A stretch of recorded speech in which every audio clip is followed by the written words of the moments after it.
You be tweaking. What's good, y'all? It's your boy Jay today. While I stay fly for the 845. Get your mind ready, get your grind ready. The way you're going to shine when the time's right. You now in tune with Jay's Music Corner, Volume 3, Episode 11. We got co-host King Vance in the building. What's good? What's up? What's up? What's up with it? And special guest, East Side of Chicago representative, the Boy Illinois. What's good, bro? I'm Yes, living, sir. I'm loving. It's all is well and well is all. Welcome to the show, man. Appreciate your time, For brother. sure. Thank you for your Appreciate time. y'all for having man. me, man. It's love. We'll get into the basics. What are your influences and why did you start rapping? My dad's a musician, so he had a band when he was, in his heyday. He never kind of got to take it off the ground because he had my sister early as a youngin. So that was really what it was. I started singing in the church at first. Me and my sister sang in the church. I used to sing lead.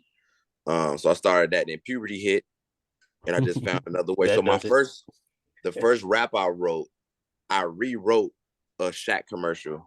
It was like Shaq Attack. I want to be big like that.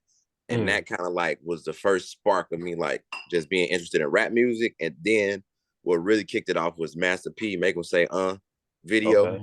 Okay. Yeah, that was very influential. But outside of that, Michael Jackson, Al Jarreau is probably like my biggest musical influences because that's what I grew up on in the house. Just to piggyback off Earth, Wind, that, Fire. we had like a topic. They said that Chris Brown would be the next Michael Jackson if he was around the right people. Do you believe that? Yeah. But I also believe that he is a victim of technology.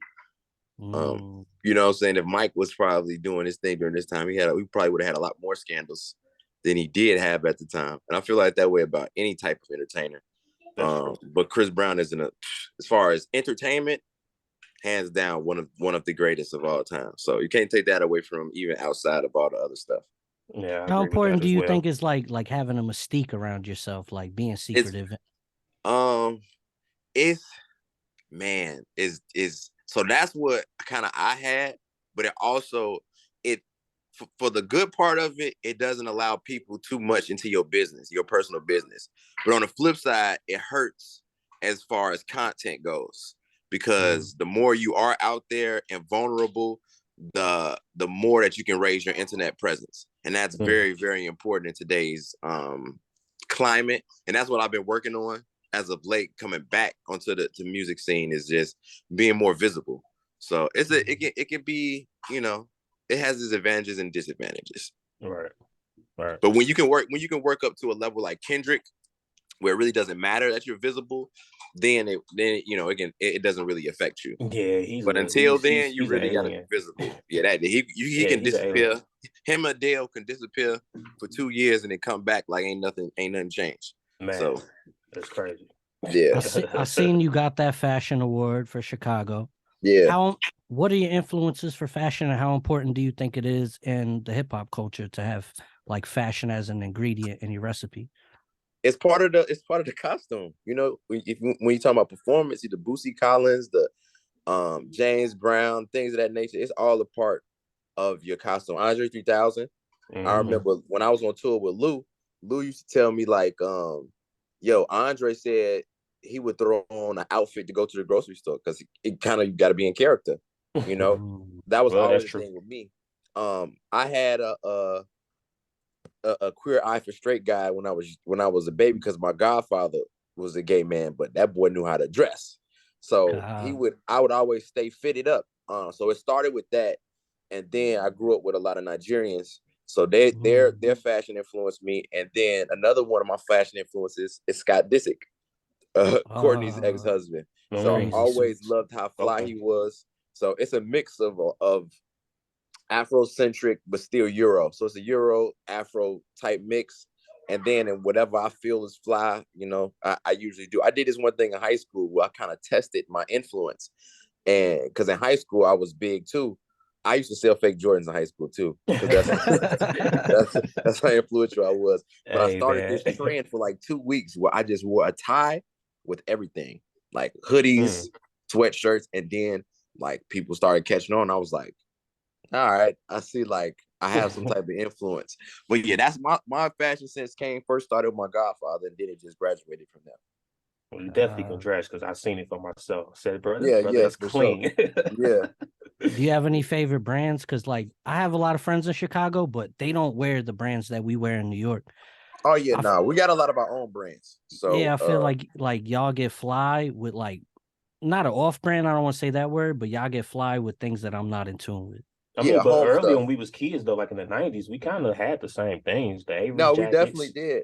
As more as the entrepreneurship and people started making their own brands, then that's kind of when we like my homies I grew up with started Icon. Also, my homies do Pillars. So that's in rotation. But a lot of my homies like, no, man, you kind of different. We can't. I'm like, bro, I wear anything. It's just how I do it. But my favorite brand right now is a brand out of the UK. It's called Bolongato Trevor. And ASOS is one of my favorite sites, right? Because ASOS is like a Zara, but it's only online. So like it's been a big Zara craze. So you kind of catch. I don't like wearing the same stuff as everybody else got on. So that's one big thing with me. So even I have tailors and people who do clothing in Uganda and Nigeria and Lagos, and they send me clothes as well. So I'm big on that. But as far as home team, definitely Icon, Pillars, Leaders. I never had Fat Tiger, but I got super respect for Joe Freshgood because he's super dope on what he does. But Bolongato Trevor, what else? Top Man. Top Man is another one of my favorite brands. I'm gonna have to look some of these up. And my homies who just, do their thing. Because one thing I do too is I'll go find some brand that nobody know about, order it, and then get it tailored. So that's big for me. I'm big. Shout out to my homegirl Rue the tailor, because she does a lot of my tailoring. But yeah, so I'm big on finding stuff that don't nobody even really know about and just making it look good. Because I'm a person that I can go to Target and get an outfit. And people like, man, what's that? It's don't just know. Me. It just envy. It's just make anything fly. Yeah, no, anything, bro. Like that's me. You speak about Africa a lot. Are you from? I know you're African American, but are you from Africa? No, I just grew up with a lot of Nigerians. My dad's Haitian. Oh, Haitian. Okay, I'm Puerto Rican. But I didn't grow up Creole. I grew up more Nigerian than anything. Like as far as culture goes, like a lot of my homies is Nigerian. So I was in Lagos the right before the pandemic started. So I went to Nigeria and seeing how they get it busting out there is different. It's different. The partying is different. The life is different. Can you explain to people how that? I've been to Africa, but everybody like in America, they think it's like the Find a Wish Foundation. Can you explain how the culture really is? No, it's some stuff there, but it's pockets. That's all. I will say this: if you got money, you got money, and if you don't, you just absolutely don't. It's no middle class. You either got it or you don't. But I was around because one of my best friends, my homie Blink, he was here. We went to college together, but he was here on a visa. So when he went back, he been there since I think 2011, 2012.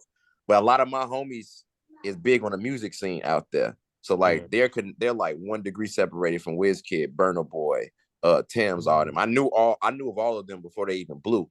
And even when they got shows, and even when they got shows out here, I can get connected because I know my big homie Lon Ray, who's another older homie of mine, who's back stationed there. He's like the big homie to the music scene. So even when I went out there, I was everywhere with them. So it wasn't like I had to go search for stuff. I was with the guys who run the city anyway. But no, it's busting. It's busting. And when I went out there, December is a big time to be out there because that's when everybody goes back home. So like when we go to the strip club is filled with American girls because they know they know a lot of people was going back at their time. And it's time to get money. Rest in peace to Tiger Booty, who just recently passed last year, I believe, and I forgot I think Ghana, but she was out there in Nigeria at the time, dancing.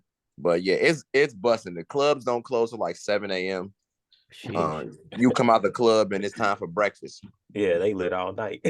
And you could drink at 18. I don't want to drink anytime. I mean, this is lit. Yeah, so can you explain what like the fashion is like on the east side in comparison to the rest of the city? Listen, I will say you this. I don't dress like anybody that comes from Chicago. I'll tell you that much. It's a lot of, how can I say it? It's still, I'll say this with New York, it's a lot of Amiri, a lot of like quote unquote popular luxury brands. Still like Tom Brown, all my students, everybody's in the Amiri and this that got on. I need Gucci. That it's the usual kind of like whatever's hot right now. You know what I'm saying? So over East, all over the city. I would say the only part of the city that's like they got their own thing going on is the West Side. That's always the West Side has always had their own thing going on. The West Side has always had their own thing going on. Well, our famous pimps is from the West Side, so you know how that go. Okay. Bishop Don Juan from the West Side. Facts. Bishop Don Juan is a West Side cat. So yeah, they got their own thing going on. But other than that, the East Side is pretty much in tune with everybody else got on luxury as far as in America goes. So I know your first rap name was Illinois Gordon. Can you explain the transition from that name to the new name? Actually, my first rap name was Option. And I used to battle people. I used to battle people on message boards. So we used to call them Key Styles back when I was in middle school. Me and my homie who started Icon, the fashion brand. We used to be like in a little group as far as like the message boards go. We used to battle people. So it was Option at first, then it turned into Spade. And then I realized that the homie from Major Figures was Spade is also. So then Bump J was a big influence. So when Bump J was a big influence in my life, I watched the movie Hoodlum. And his cousin in the movie Hoodlum is Illinois Gordon. So one day I was freestyling. I was like the Boy Illinois, and that just sounded much better than Illinois Gordon. And then that's when I became the Boy Illinois. I see you get a lot of compliments on your name. Congratulations. I do. Shout out to the late brother Reggie Rose. You know what I'm saying? The classic podcaster, Combat Jack. That's I remember Twister was saying my name, and he was like, "Yo, that's one of the best names I heard." And I was like, "Yo, that's big up." So rest in peace to Combat Jack, and he a fellow Haitian as well. So that meant a lot to me, and I'ma always keep that clip on deck. Coming from where you come from, how does it feel to be embraced by the legends? Is it overwhelming? Is it that it's something I go back to when I'm not embraced by the regular people? You know, when regular people that may not know who I am, I'm like Lou, Twister, Combat Jack, Ice Cube. It's a lot of heavy hitters who know who I am. You know what I'm saying? They might not recognize it because a lot of people, the regular folks, don't know. But I've been in these rooms and sat with people who show me the utmost respect. Daylight, a lot of people who actually, you know, can, as far as the art of rapping goes, I get a lot of respect from them for what I do. So Sway, big up to my big brother Sway. Always been in my corner. At a time, I was actually supposed to be my manager. That never went through, but yeah. Okay. Yeah, but Sway. You've been on Sway a few times. I've seen a couple times you've been on there. Like 8 times. Always. And it got to the point where I'm like, bro, I don't want to come and rap no more. I just because he always make me rap. But no, that's like my big brother. Like that's always gonna be a little there for life. He a real one. Yeah. That's what's up, man. Can you explain like because I'm a rapper as well. Can you explain like the process of going on a big platform for the first time? Like was it nerve-wracking? Were you just ready? I have bad anxiety. So like I break out into sweat profusely before even if I've done it 1,000 times. I still before I hit the stage, I'm always sweating. Always. So it's always a thing. But once I get on the stage or get into that groove, then it dissipates. But boy, I be having to check the armpits like that. I gotta go change my shirt because but I'm always nervous, no matter how many times I've done it before. But once I get into mode, it switches off, and I'm in a whole nother world. Yeah, you don't look nervous at all, bro. I'll be honest with you. But that's a good time. That's good then. That's real. Because I get like that. Anything no matter how good you are at it and how you used to doing it, your first time getting ready to step out there, it always happened that way. Always. Like that. Yeah, that's been a big thing for me. But I've been able to handle it as best as I can. So. And I see you actually go off the top. And I wanted to ask you because, like, when I was in the military, I met a lot of people from Chicago, and they were always like, we'd be chilling. I could only spit writtens, and they would always just go off the top for like 5 minutes. Is like off the top freestyle a big part of Chicago culture? I would think so. Shout out to Juice because he was a big off the top freestyler. Oh yeah, Juice World is from out there. Not Juice, not even Juice World. It's an older one, older MC. His name Juice. He battled Eminem before, and I believe beat him. But it always has been because Marks had pointed out like, nah, you wrote that, and I was a battle rapper too in high school. So even at a point where you're in your writtens, you might forget, and you got to improvise. So when improvising, you gotta be able to do that. But we always used to call it sparring. Like in my group, because I come from a group, our name was Family Affair. We always sparred a lot. So it was like we'd throw a beat on and just go. It don't matter if you mess up or nothing. So while we're doing that continuously, you're building up you're just practicing. Yeah, so knowing how to go from word to word, to syllable to syllable, to, you know what I'm saying? So it's all part of the craft. So we used to do that a lot. I wanted to ask you because you just brought it up, but I wanted to ask a little later. But since you brought up Family Affair, I wanted to ask, that was the group you started with, F.A. the Squad. So what made you turn and become a solo, and then the group just kind of did what they did? We went to college. Like just breaking off.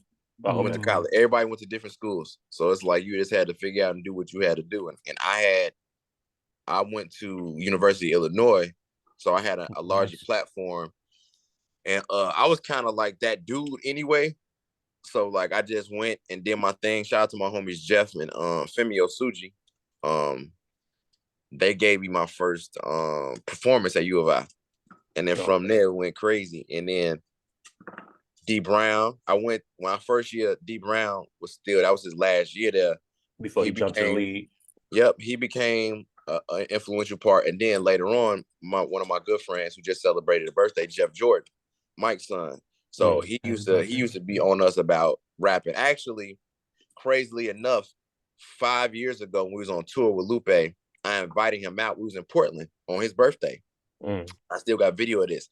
He came and brought us 2 boxes of Jordans. So everybody had Fire Red 5s and any other, whatever other shoe. Like me and Lupe's Sprinter was like filled with Mike's. And it was his birthday. So it was crazy. You know what I'm saying? But Lupe's one of his favorite rappers. So he came and seen us there, and he came and seen us in Birmingham, Alabama. So that was super dope because we went to go see the Birmingham Barons. Because I was wondering, like, dude, why you come to Birmingham? And it ain't hit us. It didn't hit me until both of us went to the field. And I was like, oh, your dad did used to play for the Barons. Makes sense. But yeah, man, college was a big part of me. And then everybody still do their thing. Like Trey still do his thing. And Rail fell back from rapping, and he does all the studio. He's an engineer. He still produces, and he does videography as well. So everybody kind of just found their niche. I think Trey is the one I still see on your albums from time to time, right? Yeah. Okay. Trey's still there. But but Rail Elite, that's the majority of our production that come from Rail. Okay. That's dope. Yeah. That's dope. Yep. I wanted to ask, as like a touring artist, outside of Chicago, what is your favorite city and venue to perform in? Texas in general. Just Texas in general. But Dallas for sure. Dallas showed a lot. Dallas was the first place that people lined up to get autographs from me. So I'll never ever forget that. Dallas, just Texas in general, always been love. But Dallas, Dallas for sure. I love Dallas. That's what's up. Yep. Dang. I wanted to ask, what's your top 5, man? In no order. Jay, Lupe, Nas. It's a great question. No Yeezy? Oh yeah, yes, of course. Yay. It's tough. Top 5s is definitely tough. It is very tough. I don't know who that last person would be. It's kind of like you just throw anybody in there at that point. But usually people get stuck on the 4. You get to 4, and you like, dang, who would be on the last 5? It's like Loaded Lux. Really? Loaded Lux. I throw that at Loaded Lux. That's is unorthodox. For me in general, just off the art form of, I've been a Lux fan since Smack DVDs. So that's always Smack as far as battle rap, because I come from battle rapping. So what I first started doing. So like Lux has always been like that dude when it comes to the art form of putting words together. So legend. Yeah, of course. Do you have a dream collab, like from like the For real? videographer, Quick. producer, feature? Nah, he already For answered real. it. Quick. For real. For real. For real all day. For real all day. Super quick. Like I got so much love and respect. I think Yeezy, I love you, but I more so like the silhouettes of the human race Adidas than I did the Yeezy. Yeah. So like I've always been a big Pharrell fan. Always. What was the first record that made you realize that Pharrell to you was that guy? Nori, just the Neptunes, but that Nothing. Really? Because it didn't sound like nothing else at the time. Yeah. I don't think Nori liked that record at first. He didn't. And I remember watching that the story on that, but no, Nothing was like, what? Was that the first actually, beat no, I heard take that period? back. Not Nothing, but that what? Super Thug. Super Thug. What? Yeah, Super Thug. Super Thug was like, what? What is so that? Was Nori your introduction to Pharrell? Yes, it was. Okay, mine was Mace. What he did, looking at you or looking at me? Yeah. Over there looking. Yeah, I didn't know he produced that. That's he did. He did. Yep.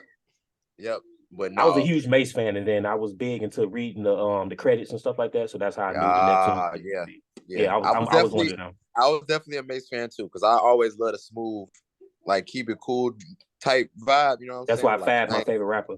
Yep. Hey, he was at a time. Fabulous and Juelz Santana was my favorite rapper. Oh, Juelz was that guy. Yeah, that dude was that guy, man. Yes, he was. I love y'all showing us a little love today. Hey, man. Last episode, y'all didn't. Hey, man, we did. Shout out to New York. You just had one guy we just wasn't messing with on that one record. That's all it was. That one record, because I messed with Corey Guns, but that one record, I don't think he should have did the hook.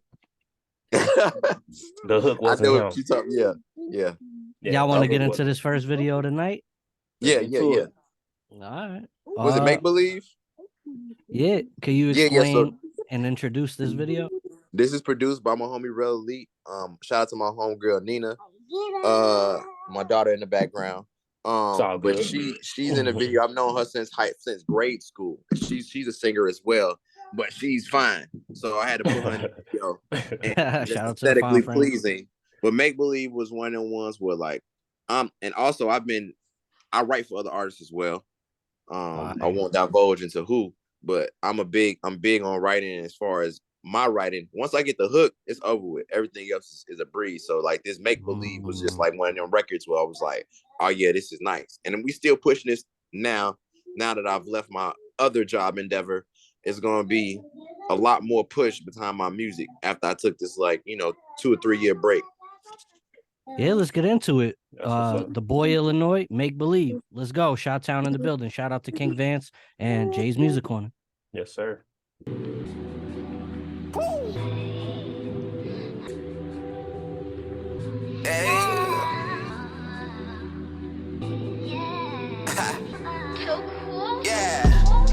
Got what you want, I got what you need, yeah.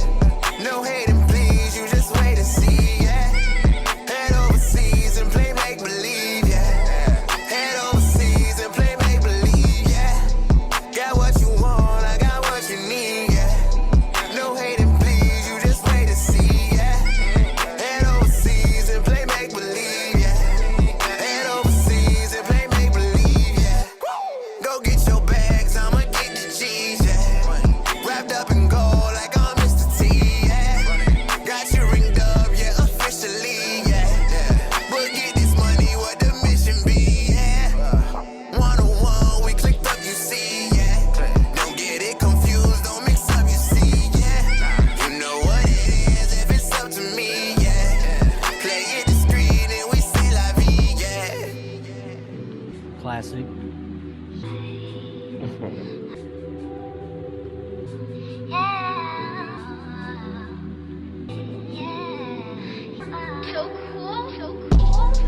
Got what you want, I got what you need, yeah. No hating, please, you just wait and see, yeah. Head overseas and play make believe, yeah. Head overseas and play make believe, yeah. Got what you want, I got what you need, yeah. No hating, please, you just wait and see, yeah.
Yeah, he got it.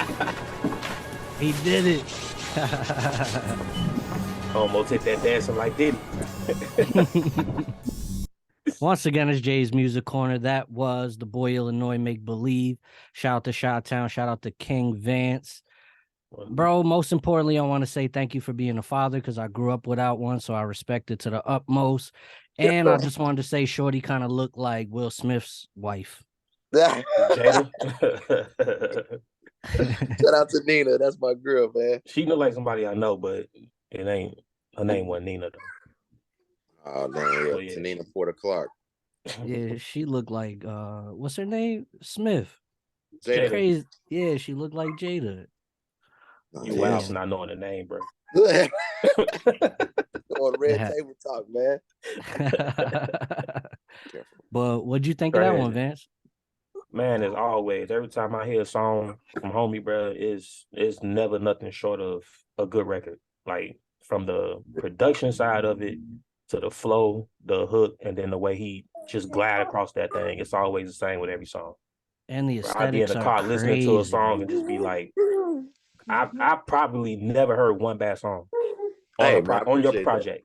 And that's extremely melodic, melodic. No, facts. Yeah. You don't shortchange people with the visuals, man. No, you can't do that. I've never been one for that. I've always been close knit to whoever's doing my visual. Cause shout out my homie D Gaines. He didn't do that visual, but like me and D Gaines got a lot of visuals, and D Gaines is known for don't like video. A lot of early Chief Keef videos D Gaines did, and he produced. Matter of fact, that Dusabo joint you talking about, he produced half of Dusabo. So he's still killing it. He's still killing it, making videos out here. Yep, still killing it. I'm actually supposed to go over there today to do some records with him. So nice. Yeah, that's what's up. In an average studio session, how many songs you think you bang out? I wouldn't say something. I can do a couple like skeletons. Like I can do 3 or 4 skeletons, at least maybe 1 or 2 songs. But I'm gonna at least have something with a hook on it already. So when I come back, you know what I'm saying, or if I'm ready to give it to somebody else. Yeah, you know what I'm saying. So at least 3 or 4 joints that at least started. Yeah. So your writing process, you create with the hook first. Always, because I think melody first. Like what's gonna be catchy, what's gonna hook people, and then I'm like, all right, cool. And then after that, it's like, what's the subject matter going to be? It got to be something relatable, something that a lot of people can identify with, and then it goes from there. So you do the melody, and then the words follow behind. Yep, just like and it's like, all right, cool. I got the melody, now insert words, and that's it. And it goes from there. Do you like freestyle your verses, like 4 bars at a time, or do you write a whole 16? I personally, well, it depends. If I'm doing melodic, yes. If I'm rapping, no, because I like to everything got to be connected to make sense. Especially depending on if it's a concept record. Then I can't just freestyle concept. It has to be well thought out and organized. But if it's like Make Believe, yeah, we just gonna do the thing, because it's not too thought provoking as far as lyrics go, and it's only like 12 bars. So I'm not doing too much. So it's just like, all right, we just getting the vibe, and especially with melodic records, it's a lot of repetition. So I don't have to think too much. I can put this in, like, oh, let's go do this again right here and put it right here. So yeah, if I'm rapping though, yeah, I'm sitting doing that thing. In this new generation, there's not really like no song structure, like you said, 12-bar verses. Do you believe in song structure, or you just care if it's a great record? It depends. Yeah, it just really all depends, because some great records don't have song structure. It just really is the energy behind it. You know, I was actually just in the studio with this young boy. I didn't know who he was, showing my age. His name is Rod. He's from Philly. He's like a big TikToker. And I was in the studio because I ran into my homie Peter Pan in LA when I was in that. Peter Pan is Chief Keef's manager. So he was playing me some unreleased Keef, And then Rod and his people came in the studio. He was like, man, yo, Illy, you need to work with him. And dude is incredible talent-wise, but he doesn't know how to structure a song. So maybe in the long run, it'll hurt. You know what I'm saying? But as of right now, just being a vibe, it doesn't really matter. If you want to be an artist, then yeah, song structure, you're gonna have to learn it eventually because it's part of your craft and what you do. Yeah, so, being a Snoop fan, I know Snoop said he did the same thing. He didn't really have the knowledge to structure a song. He said, what's the homie that messed up his voice from Dallas? When he was with NWA and he messed up his voice. The writer for Dre. I cannot think of his name right now. I can't think of his name either. But the DOC. DOC. He said DOC taught him how to write a song, how to structure a song properly. He said before that he didn't know how to do that. So I think structure at some point does become important. Has to. They definitely has to. Yeah. I have a question just because I feel like the youth, we're a little older, that the kids get misinfluenced by rap music. Could you give us some insight on, like, it's art. Do you have to do exactly what you say to rap about it? No, but it depends on what energy you putting out. Okay. That's really what big, because I can be as creative as I want to be and may not be able to do it, but where's that creation taking me? Is it taking you sci-fi, or is it taking you on the block being violent? It's a big difference between the two. What energy are you putting out? So I can make a whole record about robots, right? And it does nothing definitively as far as being destructive energy, or I can make a whole song about killing my ops, and that's a whole nother energy that you putting out. Even if you ain't on that type of time, you putting out that energy, and that energy is eventually gonna come back to you. I remember watching this Dame Dash interview from years ago, and he was like, he had to switch stuff up because he realized, like, if I'm making songs about rap, about killing, drug dealing, etc., that's my fan base and that's who's coming to my shows. So now I got to be on point. You know what I'm saying? If this is the audience and the vibe I'm creating, I got to play defense. Like I never wanted to be a person who has to play defense with his peoples. You know what I'm saying? With his fan base and things like, oh, you're gonna have to prove that you about that shit. Did you be? Nah, for what? It's unnecessary. So unnecessary. And I come from, quote unquote, the hood. I never was a hood dude though. I had a certain structure about myself, but I also I don't like drama. Like, for what? I don't want to watch my back. And a lot of the energy that people be putting into these records cause them to have to watch their back and have to be on defense. And it's like, for what? So it's very important. You don't have to be about what you rap about, but it's very important to be cognizant of what energy you putting out there. Speaking of energy, though, the energy of the city. Now, I ain't been home consistently in probably about 10, 11 years. But I spent my first 21 years there, and I know how the city is. Yeah, for sure. How do you think the energy can change as far as these younger rappers who come in and they follow in that wave of Chief Keef and Lil Durk, Herb, and everybody else? We see what happened with Von and Duck and all these other rappers. I have a different stance just on as far as energy wise, like you said. My knowledge of Chicago is that it is very much so an energetic hub of this plane of existence that we live on. So it's very important to, as far as our people go, to put them in a certain vein to keep people under control. So I don't feel like Chicago being the mainstay of drill is on accident. I don't believe the gang culture being so prominent as is an accident. I feel like it's a form of control. Because if we are able to turn and switch that narrative and become a more positive influence, it shows in our influence with drill, right? You go outside. When drill started, I had cats from the UK who knew more about Chicago than people who live here, and it just shows now if we're able to flip that switch and do a 180, the amount of influence that we can have would be detrimental to the people who actually run things, right? So the prison system, and everything else that we quote unquote say the white supremacy is in control of, they not getting the same dollars and the same outcomes if we aren't as destructive as we are. Right. Because that plays a part in role in what Texas does, what the UK does, what cats in Africa do. Like, drill has become a mainstay in many cultures around the world. And that gives credence to what I'm saying as far as Chicago. Chi is energy. It's in the name of Chicago. Energy, you know what I'm saying? Bruce Lee. What we do influences so many people. So it's very important for the powers that be, for us to be destructive, for them to continue on to run the cycle and machine that they got going. So it's possible, but it's a big fight. It's a big uphill battle.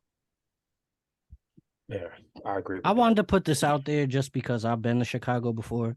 I chilled on the West Side. I went to 35th Studios. I had a great time in Chicago. I meet people who say it's a beautiful city.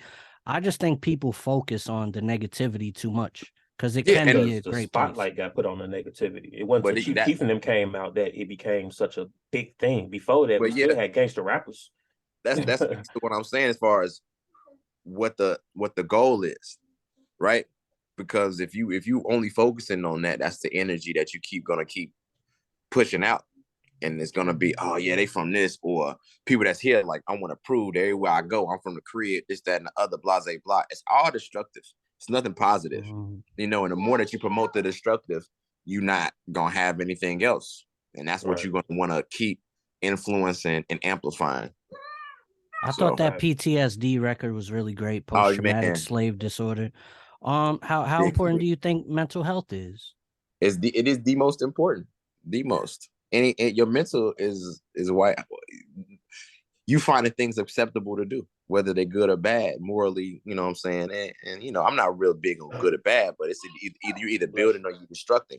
So if you're going to be destructive, you know, your mind is telling you it's cool to be destructive. Your mind is telling you it's cool for me to do this or treat women like this. Your mind, everything starts here first. So mental health is the most hands down important thing. And I feel a pushback when people be like, well, no, this has nothing to do with mental health. No, everything is about mental health, right?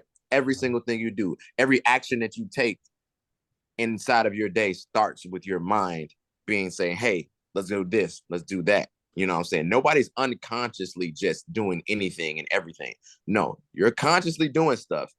It's just what you find to be okay and deemed acceptable, right? And I deal with being my dean. Yeah, being my dean of the high school at the time, you see what people find acceptable. Like, nah, I got X, Y, and Z going on, so I'm gonna do X, Y. No, that's not cool. Why is your thinking like this? But you get to the point where you understand what family structure, family influences, and things of that nature has a lot of play in aside of a person's health, childhood traumas. A lot of the kids that I deal with, they didn't lost 3, 4, 5 homies.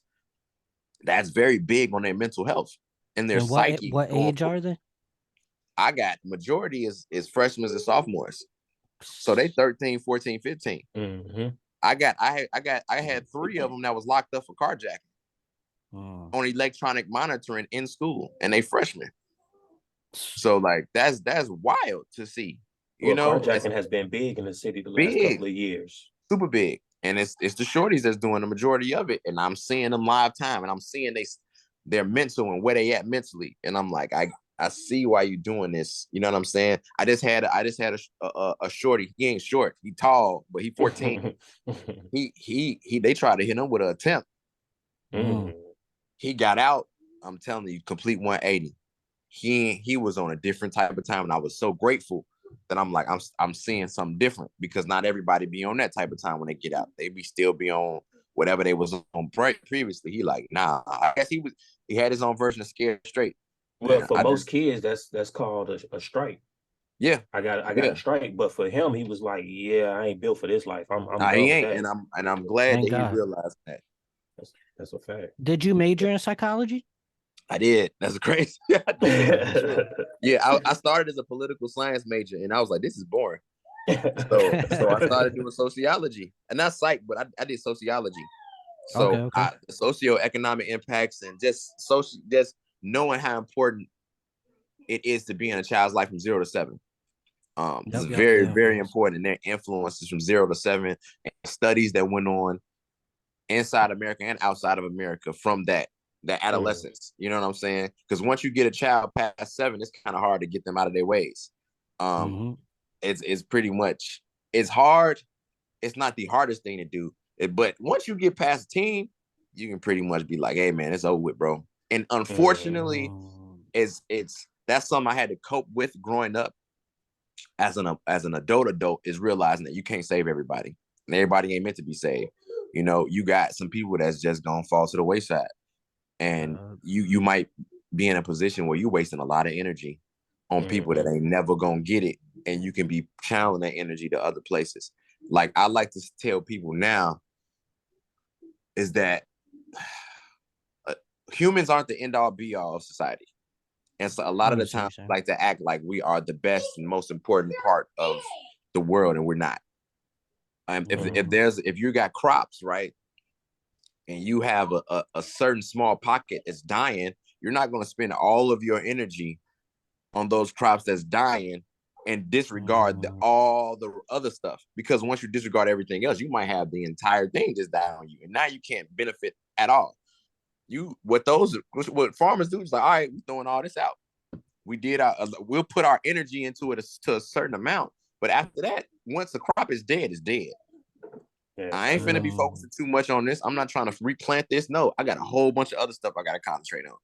And I know it sounds crazy to think of human beings like that, but at the end of the day, we're not the end all be all. And we do a lot of hurt trying to focus on a lot of stuff that's dead and not going to benefit anything as far as community wise, and disregarding. I had seen it in my school where a lot of the kids who was doing what they were supposed to do, they like, man, y'all paid so much attention to the kids bad. Y'all forget about us. And now we're acting bad. And now we're acting bad to try to get attention. Because y'all not giving us no attention. And it's like, damn, yeah, you're right. We know a lot of the bad kids on a first name basis, and the kids are doing what they're supposed to do. I don't even know their names. So it makes them want to be bad. Exactly. So now that, because they want the attention. They like, damn, why don't we get the attention? Because we doing what we supposed to be doing. But they be in the office with you, they get to do stuff, volunteer, and it's like, damn, you're right. So yeah, I've seen it on the high school scale as far as students go, and they really voice their opinion. They be really upset. And then you get them to be acting out and be like, damn, you never was like this. Why are you acting like this? They want the same attention. Mm-hmm. Can I ask you your opinion on this? Because you told me that you started the music in the church, and that you've also battled your own anxieties. Why do you think animals could live in the jungle and they just live every day with the faith that they're going to eat every day, but we as humans stress everything? There's no outside influences, right? They only go off of instinct. We don't. We block our instinct with tons of other things. Tons. We second guess ourselves. We have television and all types of other mediums of influence as far as our brain goes. They don't got none of that. You know what I'm saying? Ain't no lion be like, yo, did you see what happened on Lion and Hip Hop? Did you see Lion and Hip Hop last week? They did this. They go off of straight animal instincts. We have those animal instincts as well. They're diluted, and we're told not to use them so many different ways. So like when it comes to adapting, they can adapt cool. It's like, my instincts is telling me to do X, Y, and Z. I'm on it. Ain't no second guessing. There's no second guess. You second guess yourself, you could die in the wild. And we do a lot of second, third, fourth, fifth, sixth guessing. And from that, we dilute and more than likely X out our actual instincts, our influence, I tell a lot of people, man, your first mind is your right mind. So go with whatever you tell your gut, and your gut is scientifically your second brain. So whatever your gut is telling you to do it. Period. Oh man, there's been times I wish I listened to my gut. Yeah, and every single time you be like, damn, I should have did this, and you second guess yourself and thought about it. See, that's another thing. What we think about stuff, we do too much time thinking instead of doing. So your gut is the doing. Thinking dilutes whatever your actual instinct is. So now you're second guessing whatever your actual instinct is telling you to do. And now you're building up should I do this? Should I not do that? Should I do this? Should I not do that? You already you already messed up from already right there. So, has there been a time in your career where you thought too much and missed out on an opportunity? Oh yeah, for sure. Sure, I can, man, plenty of times. Plenty of time. And it also comes from managers and other influencers too. Like, no, you should do this. And I'll be like, nah, I should have did this. And then you get to it like, I should have just went with my first mind. Like, I should just did what I wanted to do. So yeah, a lot of that. Plenty of times, man. Plenty of times. Do you believe in like the chakras, astrology, pineal gland? I'm into all that. Astrology to me is nothing more than like meteorology, but just for life. Like meteorology is a different type of math. Astrology is a different type of math. It's not a guarantee, but it's just giving you a forecast of what could possibly be going on. You know, that's all I use it and look to it as. It's just that everything's math. Everything's math. Every single thing in life has to do with math, no matter what. The mic you talking on has a certain frequency, megahertz, even the length of the mic, everything is math. Every clothes you put on, everywhere you live, everything has some type of math connected to it. So with that, I just look at it as like that. I don't look at it as some like, oh, some mystique, some mysterious. No, it's not. It's really just math. It's a different form of it, but it's just math, man. You know what was always weird to me is that in the Bible it says astrology is witchcraft, but the Vatican has the biggest astrological library in the whole world. Yeah, man, you gotta play the game. You know what I'm saying? If I don't want you to get no information, oh, there we go. If I don't want you to get no information, I'm gonna send you off to the highest degree possible. You know what I'm saying? And if I'm successful in sending you off and having you think one thing, I can do whatever the hell I want to do behind the scenes, and you're gonna always think whatever I told you. You know what I'm saying? Especially depending on your power and influence. And we're talking about the Vatican. That's one of, as far as power and influence, one of the most powerful and influential places in the world. So own state, own police. You know what I'm saying? Them, Washington, D.C., and I forgot what other place that's completely sovereign outside of, they got their own rules, own laws, all that. And it's like, why? Yeah, they do. They got a lot of stuff going on. Y'all want to get into the second video tonight? What's this one? Let's see. Yeah, we pick them on random just so we get natural. Yeah, we pick them on random, but it'd be a lot of New York artists. Little New York bias going on over there. Yeah, sometimes. All right, the second video of the night, we got Sue Surf, Diaspora. Okay. I think I ain't say that right. No, but it is. Well, he got a Disparu. I think it's a play on words. It sounds on some Pyru stuff, probably. Yeah. He's a Crip. I don't gangbang. Shout out to Sue Surf. Shout out to everybody getting hit with the Rico. Freedom. Jay's Music Corner. King Vance. And we got the Boy Illinios. Let's get into the second video of the night. Sue Surf. Not Diaspora, but kind of Diaspora. I miss you, grandson, and we will see each other soon. Love you, love you, love you, love you, love you, love you, love you.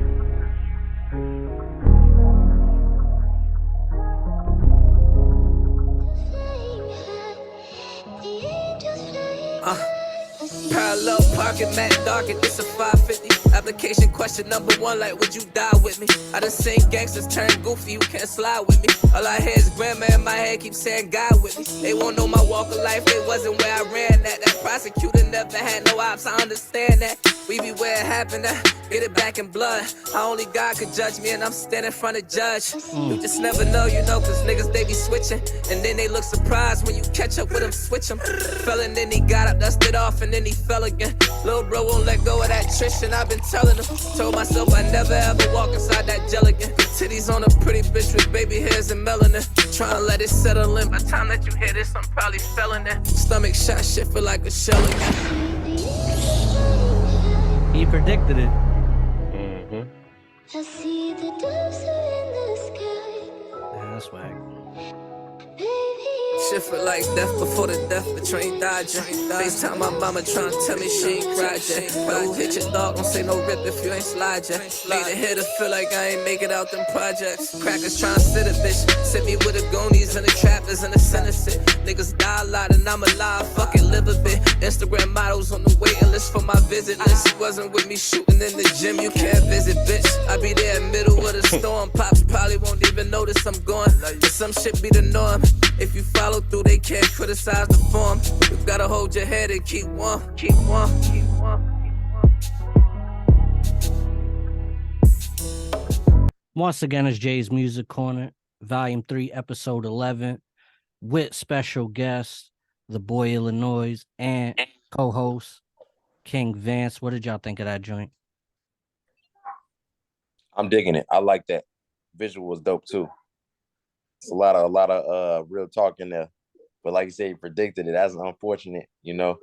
He's saying never want to see that jail again. And unfortunately, you know, a lot of us get caught up in that lifestyle and can't get out. There's no turning back after a certain amount of energy you put in there. Yeah, song was dope. Song was dope. Production, again, I'm big on production, so production was cool. Like Illy said, man, he spoke on some real stuff.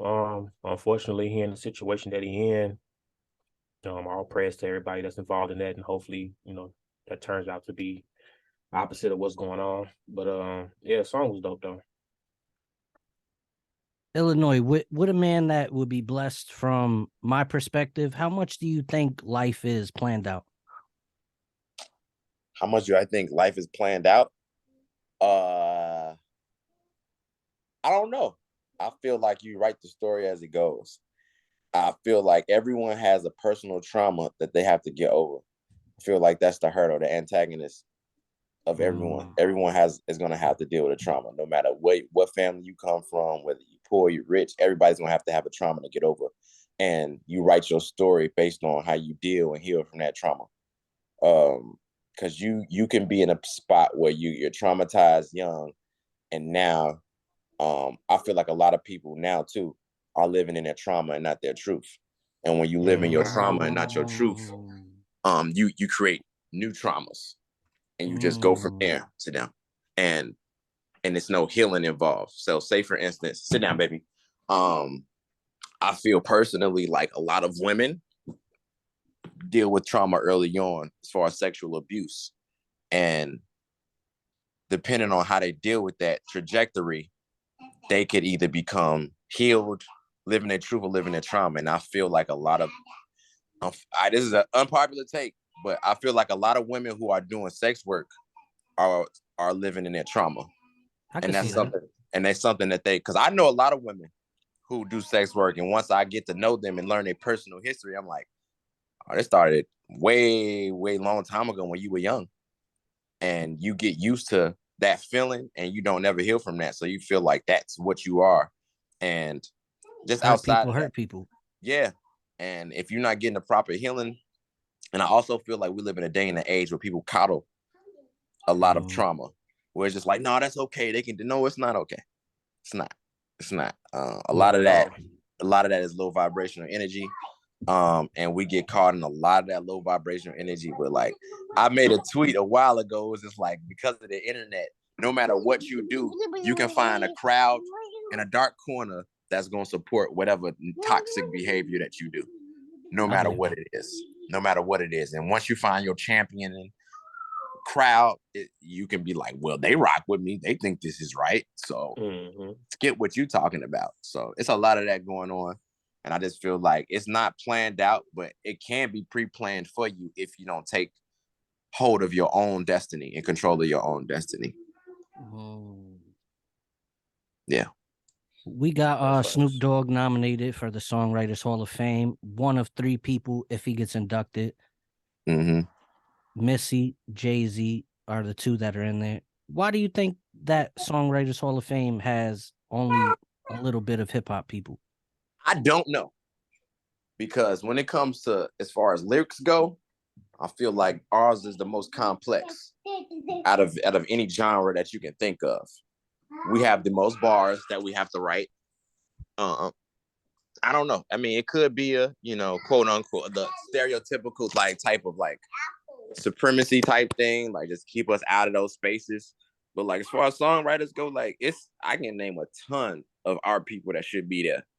But I don't know. And also I can say that our genre is pretty young compared to everybody else's genre. Yeah. That's so what I was gonna say. That could be a thing too, because the people that are going in have proven themselves over years and years of how great they are at the level of songwriting that there is. So it could be years to come. More of us will be inducted. So with hip hop, it's well deserved too. It is. Yeah. He came in writing, so it's well deserved. With hip hop getting older, rock, they got their own little niche. Damn, I lost my thought. I hate that, bro. Drake said his favorite songs in his catalog are Feel No Way, Fire Desire, both off Views. What are y'all favorite Drake songs?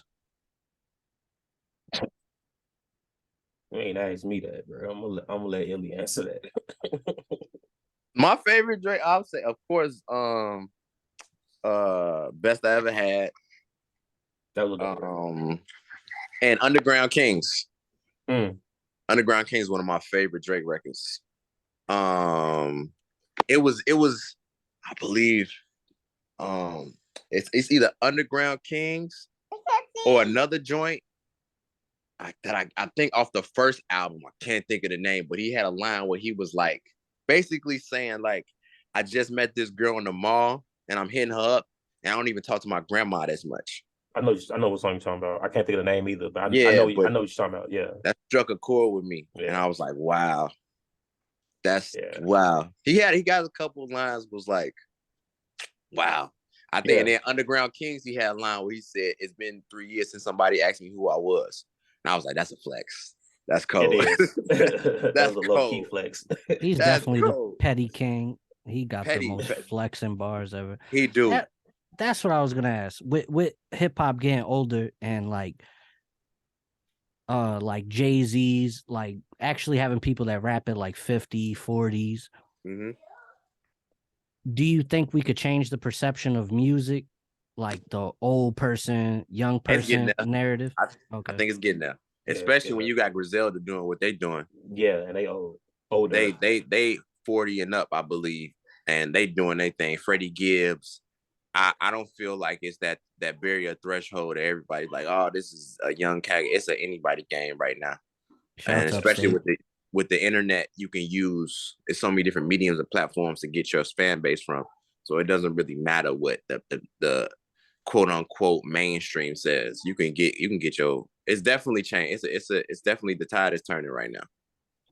Do you have any advice for somebody that's like getting into music, maybe a young kid? Because it's like less than 1% to become a Drake, and being a niche artist, you could still be like a successful artist. Yeah, I definitely just find your niche, and it's only one in a lifetime you can become a superstar.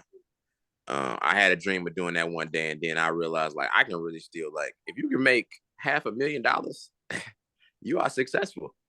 You don't gotta be no like crazy like millionaire, this, that, and the other, man. If you're making $500,000 off of what you love to do and your passion, you succeeded. And success is there for different people. But if you're actually able to live and move and maneuver how you want to, that's success to me.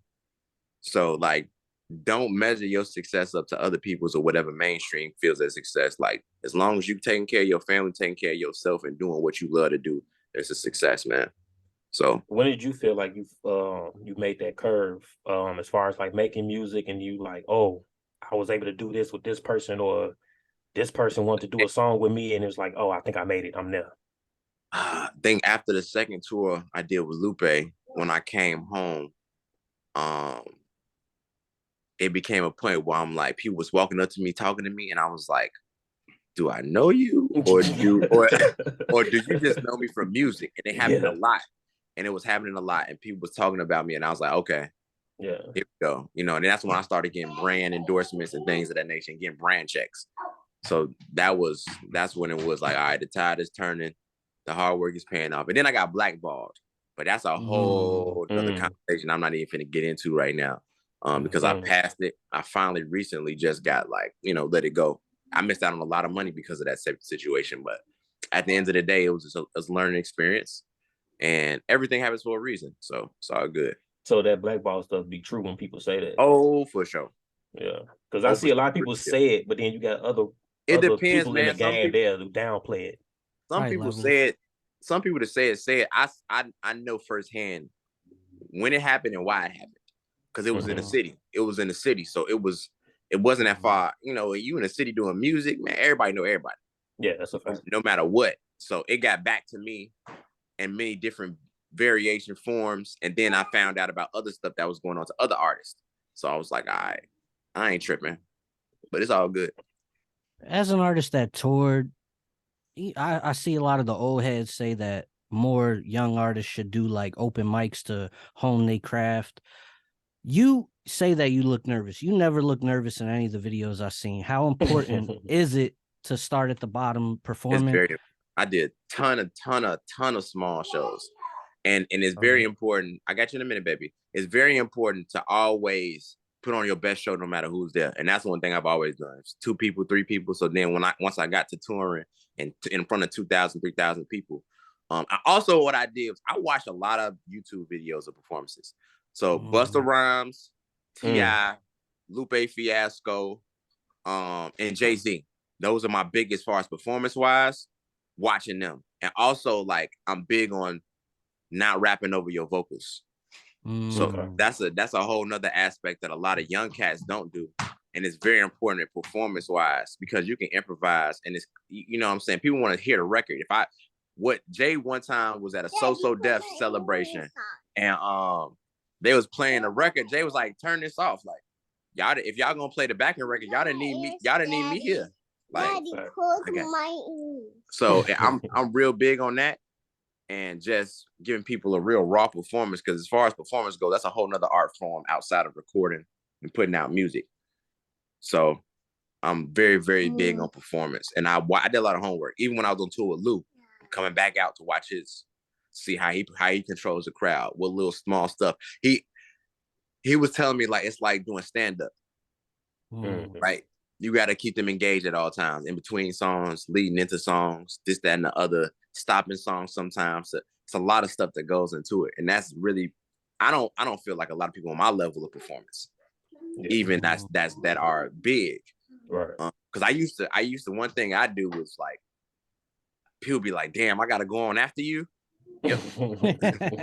That's a thing. That's literally a thing where people be like, damn, you killed that, to the point where I'm the second or third act before the main act, and they like, yo, people come to me like, you really was the best. I know. Not cocky, but I've done a lot. Yeah. I've put in my time, and I tell people all the time, like, I've been doing it so long, I better be this good at it. I don't have I better be, or I'm not doing what I'm supposed to be doing. You know what I'm saying? If I've been hooping for X amount of years, I better be good. If not, then I didn't take this seriously. I take my craft very seriously. I think a lot of rappers actually rely on the fact that they are bigger artists, have a bigger song, and they let that. Yeah, there's been plenty of artists, they let the crowd just sing and rap the whole song. It's like, fam, I might have came here to enjoy your music, but I definitely didn't come here to perform it for you. No, exactly. Yeah. Yeah, that becomes a thing, and people, the jig be getting up real quick on artists like that. Like, nah, we're not here for that, bro. Especially since that Dipset and Locks versus. Oh, you can tell. You can see. You can tell. What's going on, young queen? How you doing? What's happening? Hey. Hi, I am a princess. Yeah, there you go. There you go. There you go. I love you. Yeah. So say you had like a 3-4 song set. What is your structure of like going into it? Do you start it off with the party record? Do you start it off slow? Well, a lot of it has to do with where I'm performing. Right. So in New York, I know when I was on tour, my show was different than any other. So like when New York, I used to start with this record called 1818, which on tour they used to call it a baby mural, Lupe's record. So my 1818 was like rapping for 7 minutes. You know what I'm saying? Just like nonstop. It was filled with bars, but I'm in New York, so I understand my demographic. They appreciate that. So I'm in another city. It all depends on where I'm at. So you switch your setup every show then? Oh, okay, okay. Pretty much. But a place like New York, you gotta, because I done had bad reviews one time. You know what I'm saying? I'm like, nah, I can't do that again. I gotta go crazy, you know. Once I seen them reviews, I'm like, nah. And I never been one who been like shy away from criticism. You know, I've always taken it as constructive and go from there and build on it. How did that BB King Shout out to show the DJ though? Yeah, the BB. So I did BB King twice. The first time, and I definitely, because the first time I did it, I had woke up like 5 minutes before I had to go on stage. And then when I got on stage, you could tell. That's when my bad reviews happened. So the second time I did BB King, I made sure I started off with that 1818 record and just killed it from there. And at the whole time, it was a complete 180. Everybody was like, because it was people at both shows, and people came to me after the second one, was like, you did way better this time. I was like, nice, yeah, I know. So yeah, it was very important. BB King is a legendary venue, so you can't play around. Nah, true.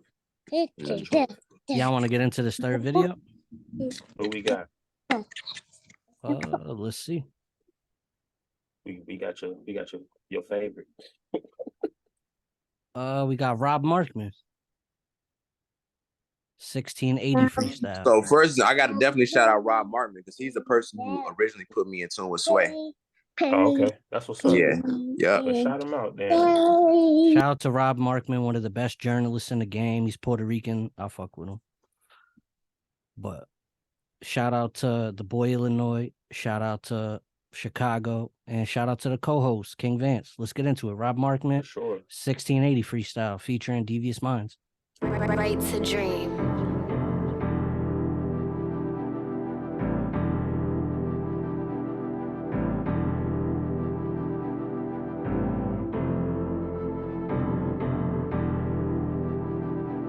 Just gonna go down memory lane a little bit.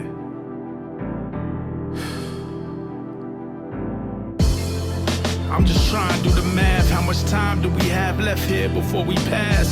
Death is a concept, it's difficult to grasp, but you wanna live forever if you ever get the chance.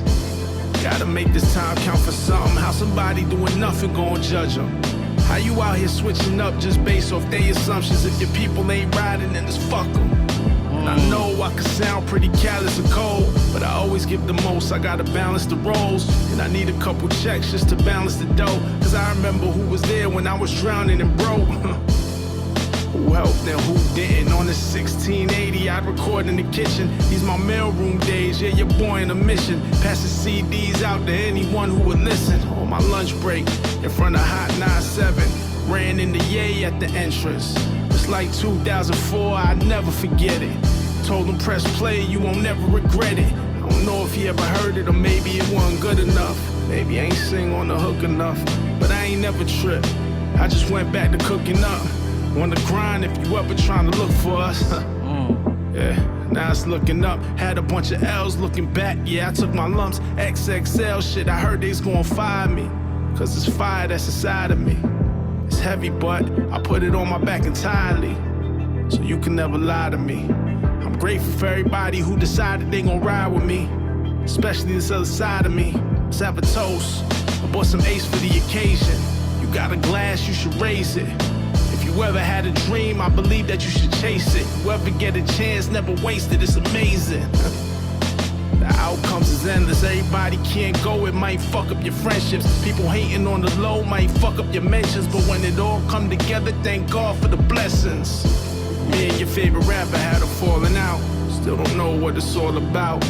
On the real, I don't care enough to call it out, or put the effort in to sort it out. Yeah. Games on some other shit. I might be falling out of love with it. Don't get me wrong, cause at the rate the money coming in, I could go around the sun again and double it. The music's not to make a living. For me it's a little different. These beats are the pages in the journal that I've written, just to prove that I existed.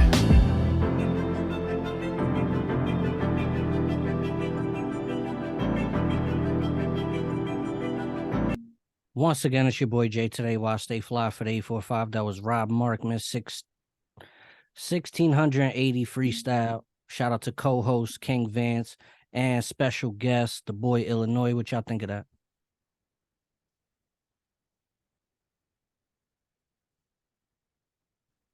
You muted, Illy? Yeah, I was gonna let you go first. All right. Nah, it was cool. It was, to me, he from New York. Yeah, Brooklyn. Sound like it. It's like I ain't gonna say typical, but it sounds like I guess the usual original New York sound.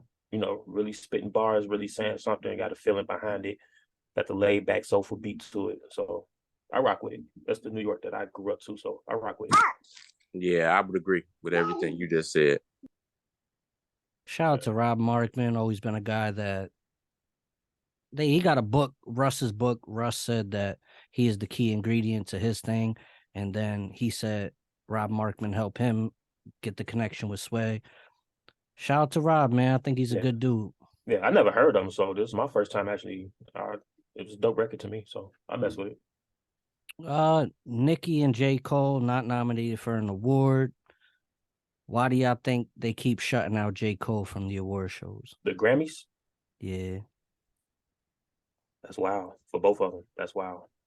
Very, very much so. I don't know. That I don't put too much stock into Grammys no more. I don't either. But I just feel like you celebrate them as a culture. That's way more important than anything else. I be trying to understand why we can't make the BET Awards, the BET Hip Hop Awards, the Vibe Awards, and the Soul Train Awards. Why we can't make that bigger than what it really is. I don't know, that prestige around whatever the Grammys is. I feel like we phasing out of that soon. Like it's starting. We're starting to phase out of it. Yeah, it's coming. It's starting to phase changing out the of boards and stuff. We gotta get there, because it seemed like no matter who's on that voting committee, it's just a lot of artists that deserves to be nominated. They don't have to win, but at least be nominated. They get left out, and it's like, how? We know everybody can't win, so it's not about winning, but nomination shows that you at least acknowledging what I'm doing. Exactly. I agree. So I agree. Yeah, we need to stick with our own, to be honest. I don't watch them shows no way, so I don't care. Yeah, I don't either. Yeah, I don't watch it either. But y'all feel like the culture should politic the culture then? Of course. Yeah, you should pick our own stuff up. We put too much stock into everybody else's stuff. That goes as far as community goes too. Like, community should dictate community and not outsiders. Yeah, totally agree. I wanted to ask you, because I'm Puerto Rican and I'm from New York. People have like a little like clash in this, but saying that Puerto Ricans helped start hip hop. How do you feel about that? I feel like everybody had a hand in it. I don't got nothing bad to say about nothing, whether you're Jamaican or not. It's been this whole look. Listen, man, everybody contributed for some form of fashion. You know, for it to be a worldly thing, everybody had to contribute to it. So I don't have no bad taste in my mouth with none of that. Like, I give props where props is due. And everybody had a hand in it. You got anything coming out? Yes, actually, I do. I have a new project that I'm working on right now. Inhale Part 5. So I'm continuing my Inhale series, and I got to put out the other ones on DSPs back again. And I'm also just working on writing for other artists right now. I got like a whole folder of reference tracks that I've been shopping. That's why I was in LA the 3-4 weeks ago. So that's really what I'm on type, like, very interested in working on with other artists, because that also challenges my pen. Yeah. So I do got projects coming out. Inhale Part 5, 7750 Part 2, which I got a song out right now. It's called Be Right Back. It's one of my favorite. My daughter knows that song. So that's like, yeah, this the one. But yeah, man, I got a lot of I got more time on my hands now. So yeah. So I'm out here. It's gonna be one. I got a lot of stuff I'm about to start doing. Yeah, you said earlier though, that you had 2-3 year break in between. What made you take that break? Like, what was it that was like, all right, I'm gonna have to put music on the back burner right now? Well, first I got blackballed, and that so that played a part in it. So that played a part, and then once I started to come back, I did a show with Rhapsody, And I was like, yo, it's going. I had two international shows lined up, and then pandemic hit right before those shows. Pandemic hit, and then, you know, my daughter was born right the August before the pandemic. So it was like, I got daddy duty. I got somebody who looking for me to support them, and I got to look out. So it was just like, all right, let me put this to the side for right now because of the blackball situation. The money wasn't coming in the way it was supposed to. So that's when I pivoted towards education, and because I rock with the youth heavy, and then that became a whole political thing. And like I just said, I just got released and let go as the dean of a high school. Yeah. But they got something coming for them. Yeah. I thought that situation was BS. It was for our bread, fam. Yeah, nah, I can't go, and now I'm finna come for their bread. So yeah, I got it, baby. Yeah. So it's only a matter of time. Without getting into that situation, because I don't want to blow that up. But yeah.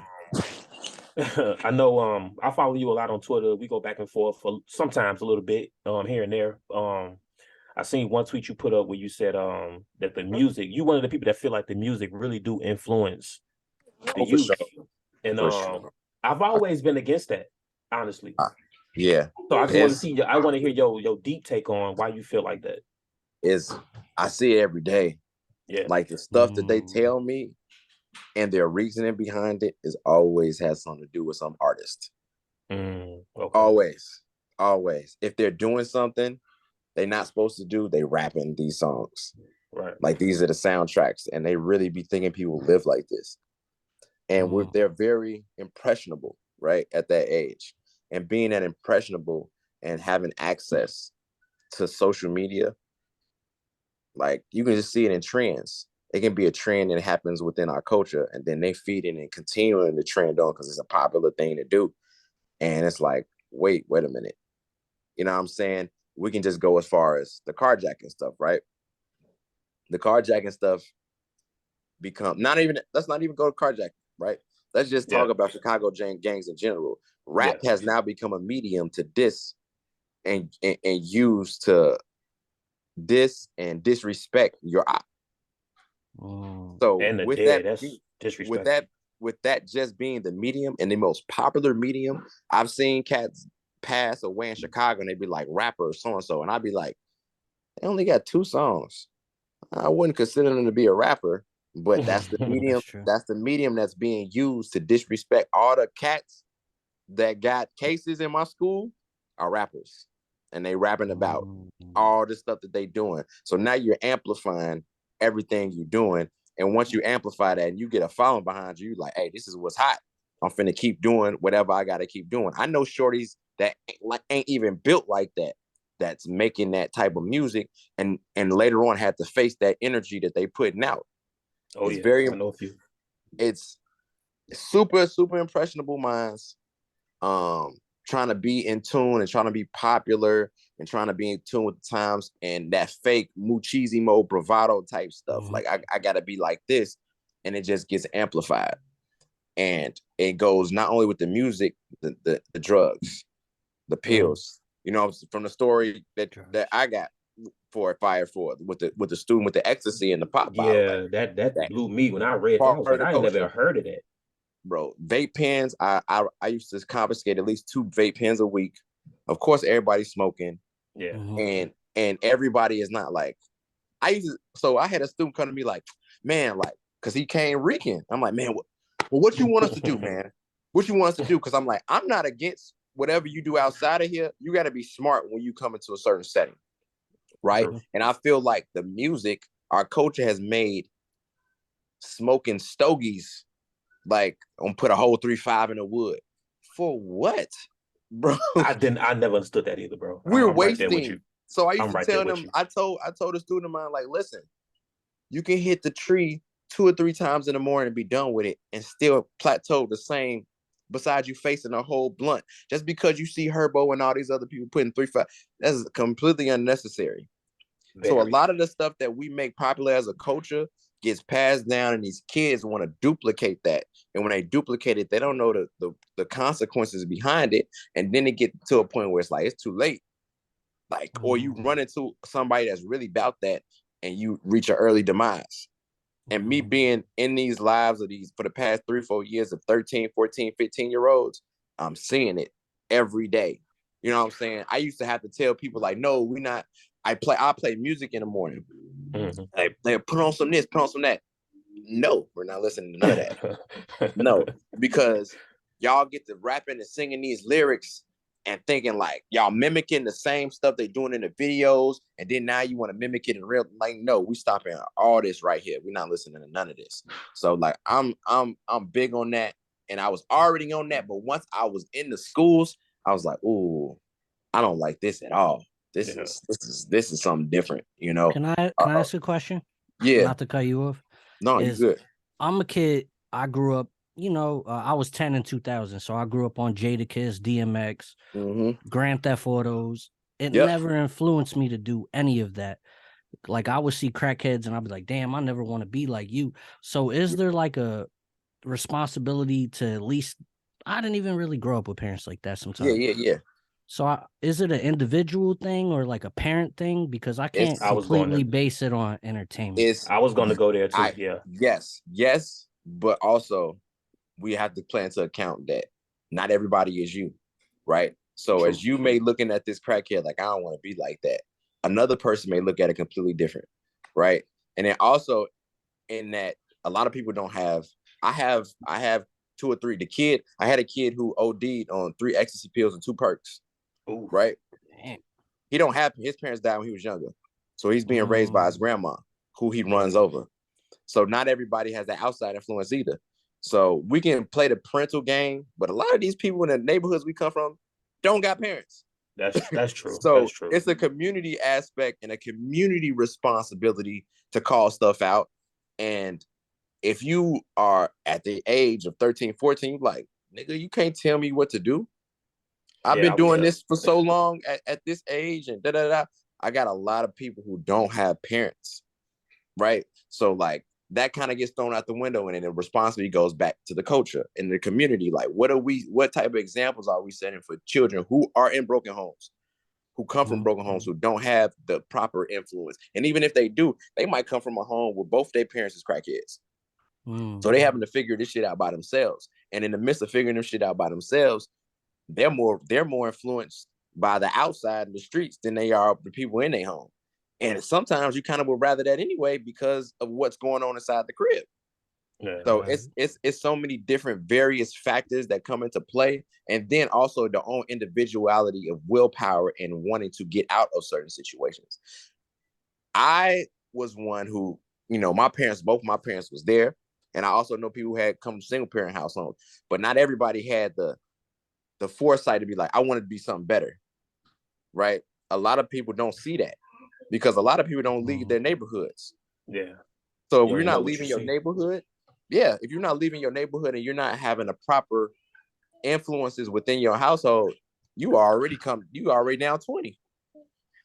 So you already being down 20. Once you start seeing some other stuff, you getting wrapped up in that, and it's over with before it can even get to start. Yeah, I had both my parents, and I still dabbled, you know, here and there doing stuff I probably shouldn't have been doing. Yeah. But because I had both of my parents and I had the common sense to know what to do and what not to do, I knew my limits. Yeah. As far as, you know, like you go outside as little kids, we probably start off, you know, throwing rocks. Like I grew up in Princeton Park. Like the first for a few years, I grew up in Princeton Park. So I went to Gillespie right off 93rd and State. So, you know, that bridge that go across right there when you're by 95th, we used to be on the bridge. We used to throw rocks, milks over that little brown bridge. Not really paying attention to, that's a whole expressway up under us. Yeah, exactly. And we throwing milks and rocks and stuff over that bridge. And it's like stuff like that. But it's like, as I get older, you start to realize, okay, this ain't for me. This ain't for me. I tried selling, you know, drugs. I did too. But it wasn't for me. Yeah, quickly. Day one, I learned it wasn't for me. I was like, yeah, this ain't for me. I can't do this. I was one of them sidewalk kids that jumped into the street and then went back to the sidewalk. Yep, same. Because different situations told me this ain't for you. Like, yeah, I've been told a million times this ain't for you. Every time I went into the street, something happened and said this ain't for you. The last thing that happened to me, I got shot. And I was like, yeah, all right, I'm done. I got shot in my wrist. And you know people that don't stop after they get shot. Some people don't stop. But when I got shot, that was it. Can I just put this out there to capitalize off what you guys said? I'm a kid that didn't grow up with his dad. My parents had their shortcomings. You know, I grew up with my grandmother. I played all them video games. I listened to Big Pun, all them since youth, 10 years old. But I still went to the military. I still went to college. You know what I mean? I just wanted to say that you can't use it as an excuse, especially if you're a man. You can't, but personal, it's case by case. It's all personal. It's all personal, man. Like I know. Granted, I didn't grow up in a bad environment like y'all. I think upstate is a little better. You can. It's like I said. Humans ain't the end all be all, right? So like you can look at some of the things where you doing when people do tests on animals, right? They can come from the same controlled environment, and the outcome is completely different. Happy birthday. Based on genetics, DNA, all type of stuff.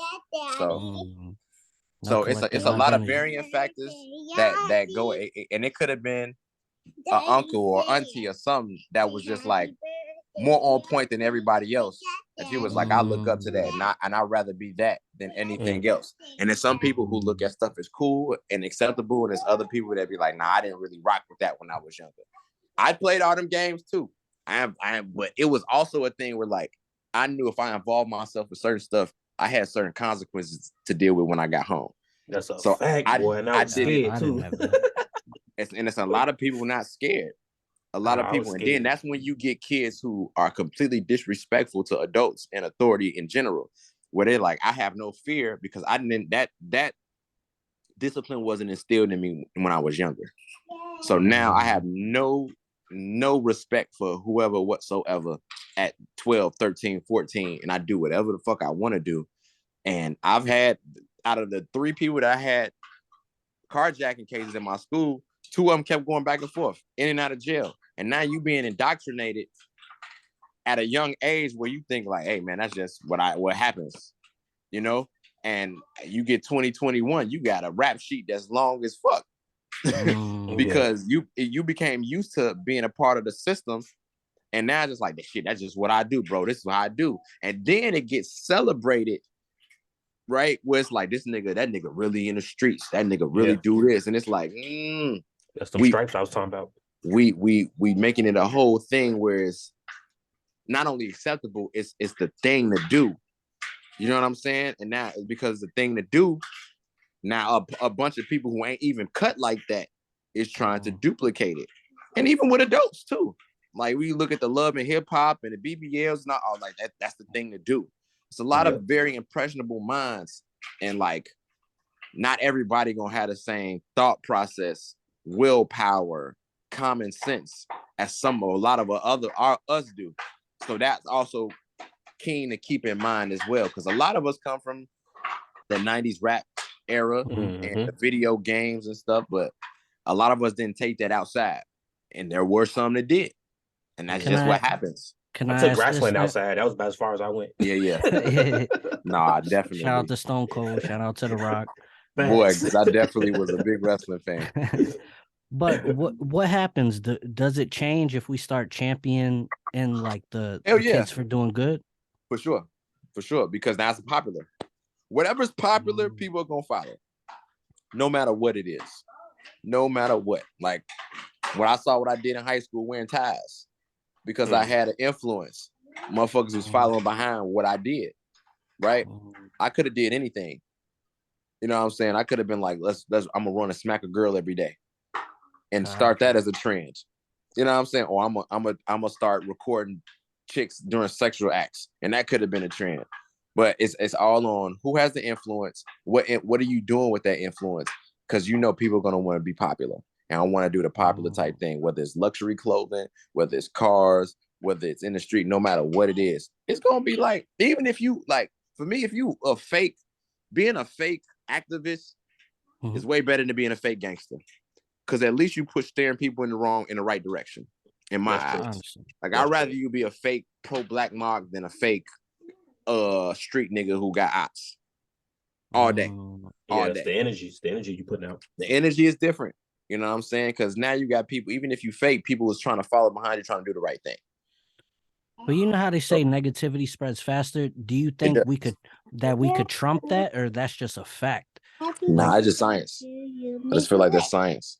That's the science of things. It's always gonna be doing the right thing, no matter what. It's gonna take a little bit longer. Just the science of it, really.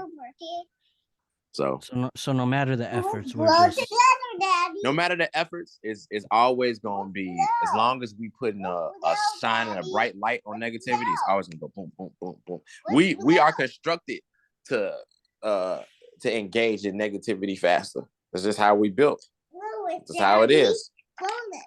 That's true, because we are now what you call it, desensitized to murder. These videos go viral, and everybody and their mama want to see it. All you see in the comments is where the video at. Why do you want to see that? I've seen more people die in the past 3 years on video that I ever seen before.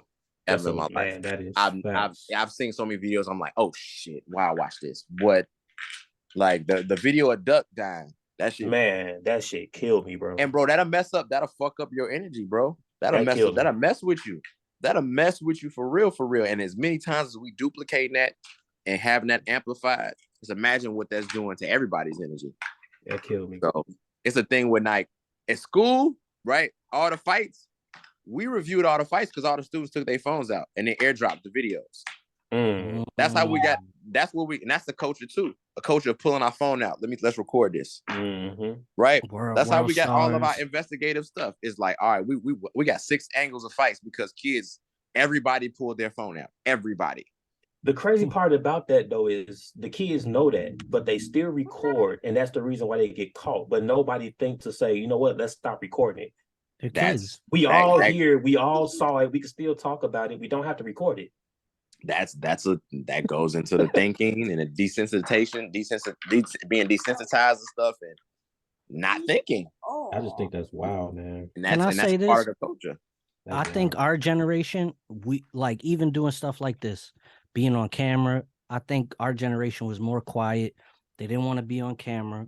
I feel like it's like the complete opposite of a child now. Yeah, but I also think we didn't have the access. No, we didn't. We didn't have access to certain stuff. They have access to literally everything. Yeah. At no matter what age. If they know how to use the phone, they know how to get to everything you can think of. Even if you try to block them, they know how to go around it. So with them having access to almost everything, I told my kids, I'm like, we was bad too. Yeah, no, but we ain't had social media like that. It might have been worse.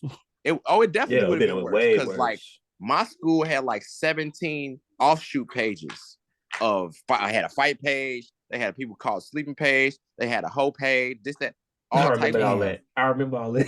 That's crazy. And it go crazy, bro. And I went to CVS, and we had the same thing. And then what happens is all that outside stuff comes to school the next day. Yep. And now it's a whole thing based off of social media. A majority, 90% of our fights is based off social media. And that also plays a point where we go back to parenting, where you're just like, are you gauging what your child is doing on the internet? More than likely you're not. No. And because you got your own social media shit, and you got this going on, you want to be their friend and shit. You're not gauging all the other stuff that they doing, and now they into a whole bunch of shit at school, and you hearing it secondhand. Why am I telling you about this first? And I'm not their parent. How come you don't know about this? So we deal with a lot of that, and also coming from our generation and now, a lot of the parents is our age who have high school kids. Yep. So I got one. So listen. So like a lot of the stuff that we do and we listen to, they doing and listen to the same exact thing. Yeah. So at 14, 15, a 35, 36-year-old got a lot more in common with a 14, 15-year-old now than they did 10, 20 years ago. Yep. It's crazy. That's very crazy. It's true though. My oldest is 16. So y'all probably listen to same music, same artists, same gossip, same type of music. Yeah, same type of music. Gossip stuff. Y'all can have conversations about what's going on. You couldn't do that 20 years ago. That's and based off the parenting, depends on how that child goes out and views those certain subjects. Yeah. Right. So that plays a large part of it. So if you got an ignorant ass 35, 36-year-old, they gonna raise an ignorant ass teenager that's gonna turn into an ignorant ass grown adult again. Can I ask you a question? Because I don't have kids. So you're saying that a parent now is more of a friend to their kid than a parent? Oh yeah. For sure. Oh yeah. And it's because of that social media and that barrier of influence and access to stuff that they access in the same thing, no matter what. So if I'm on Twitter seeing something going crazy, so do they see it. They see it as well. It's also us having kids young too, though. Yeah, that's what I'm saying. So a lot of us still have to grow up as well. And we're growing up with our kids. We're growing up with our kids. And when you're growing up with your kids and you don't got you didn't have the right structure, that is more than likely you ain't raising your child with the right structure. That's a fact. Because we can always go back. Shout out to my mom. She got it right eventually. It just took time. It's very important, man. It's that parenting aspect is so very important. And I also felt like the music has such an influence on parents as well. And the culture just in general. They don't even got to be the music, the culture in general. Right? Because you'll find women arguing about some shit that happen on Love and Hip Hop, and they don't got nothing to do with their life. That's a fact. So now I've had parents come up to the school and fight each other. That's ghetto as hell. And fight kids. Nah, I've seen that before. Right? So growing up on the east side, I've definitely seen that before. So it's like, if my parent is doing this and is okay with this, how am I going to redirect your child? Yeah, that's true. Once you go to the crib, all this other shit is acceptable. I can't. Who am I? Who am I to tell you it's not? My mama. I'll try. I will try. But after that, after a certain amount of time, it's like, hey, it's only so much I can do. That's true.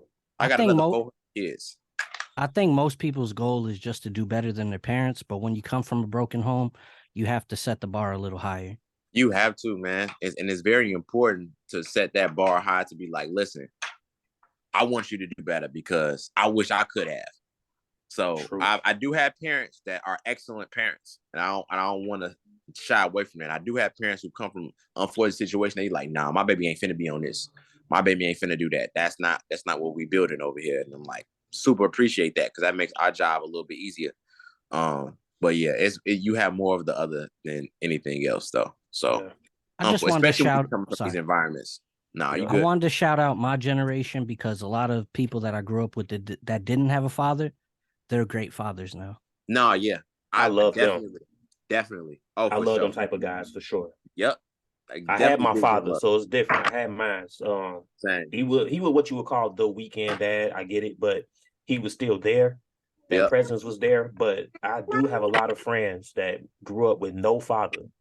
They have kids now, and they are great fathers. Yep. So shout out to them for sure. Shout big up dads, period, right now in this day. Hell yeah, men's rights. Active in any form of fashion.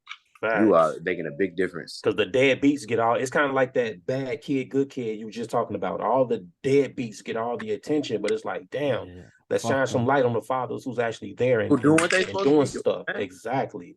Shout out to y'all, man. Shout out to both of you. Love, I tried. You seen mine was in here earlier. I tried, man. Yeah. I tried. That's all you can do. You do put your best foot forward, man. Because at the end of the day, they're gonna be their own people. No, but it's about setting that foundation. You set the foundation, you ain't go from there. It's only so much you can do because once they get a certain age, they're gonna be their own person. Yeah. You know? So, y'all want to get into this last video of the night? Come on with it, man. It's your boy this time. Yeah, I thought it was gonna be the last video. I mean, they all my boys, I guess. Nah, you know what I mean, bro. Oh yeah, your man. Yeah, you know what I mean. He Shout been out on to here 3 Detroit. weeks. He been on here 3 weeks in a row. This ain't 106 and Park. Come on, son. Shout out to Alchemist. I love Alchemist. Boldy James, sure. Griselda, Detroit. Shout out to the Boy Illinois. Shout out to the co-host King Vance. Jay's hey, shout out to you for not adding the S on the end, bro. I get so irritated when people put the S on Illinois, bro. It's irritating to me, dog. Oh yeah, I know how to read. So, for sure. Shout out to Illinois. Nah, I'm playing. But let's get into it. Boldy James, Future Wave, Disco Fever, Jay's Music Corner. Let's get into it, yo. Ready for this time it is. We get in this motherfucker. I told you before. This nigga don't cooperate. You know what it is. You feel me? Don't say my name while you in this bitch. I ain't gonna say your name. And don't freeze up, my nigga. Please don't freeze up. Come on, man. I know what time it is. Let's get it.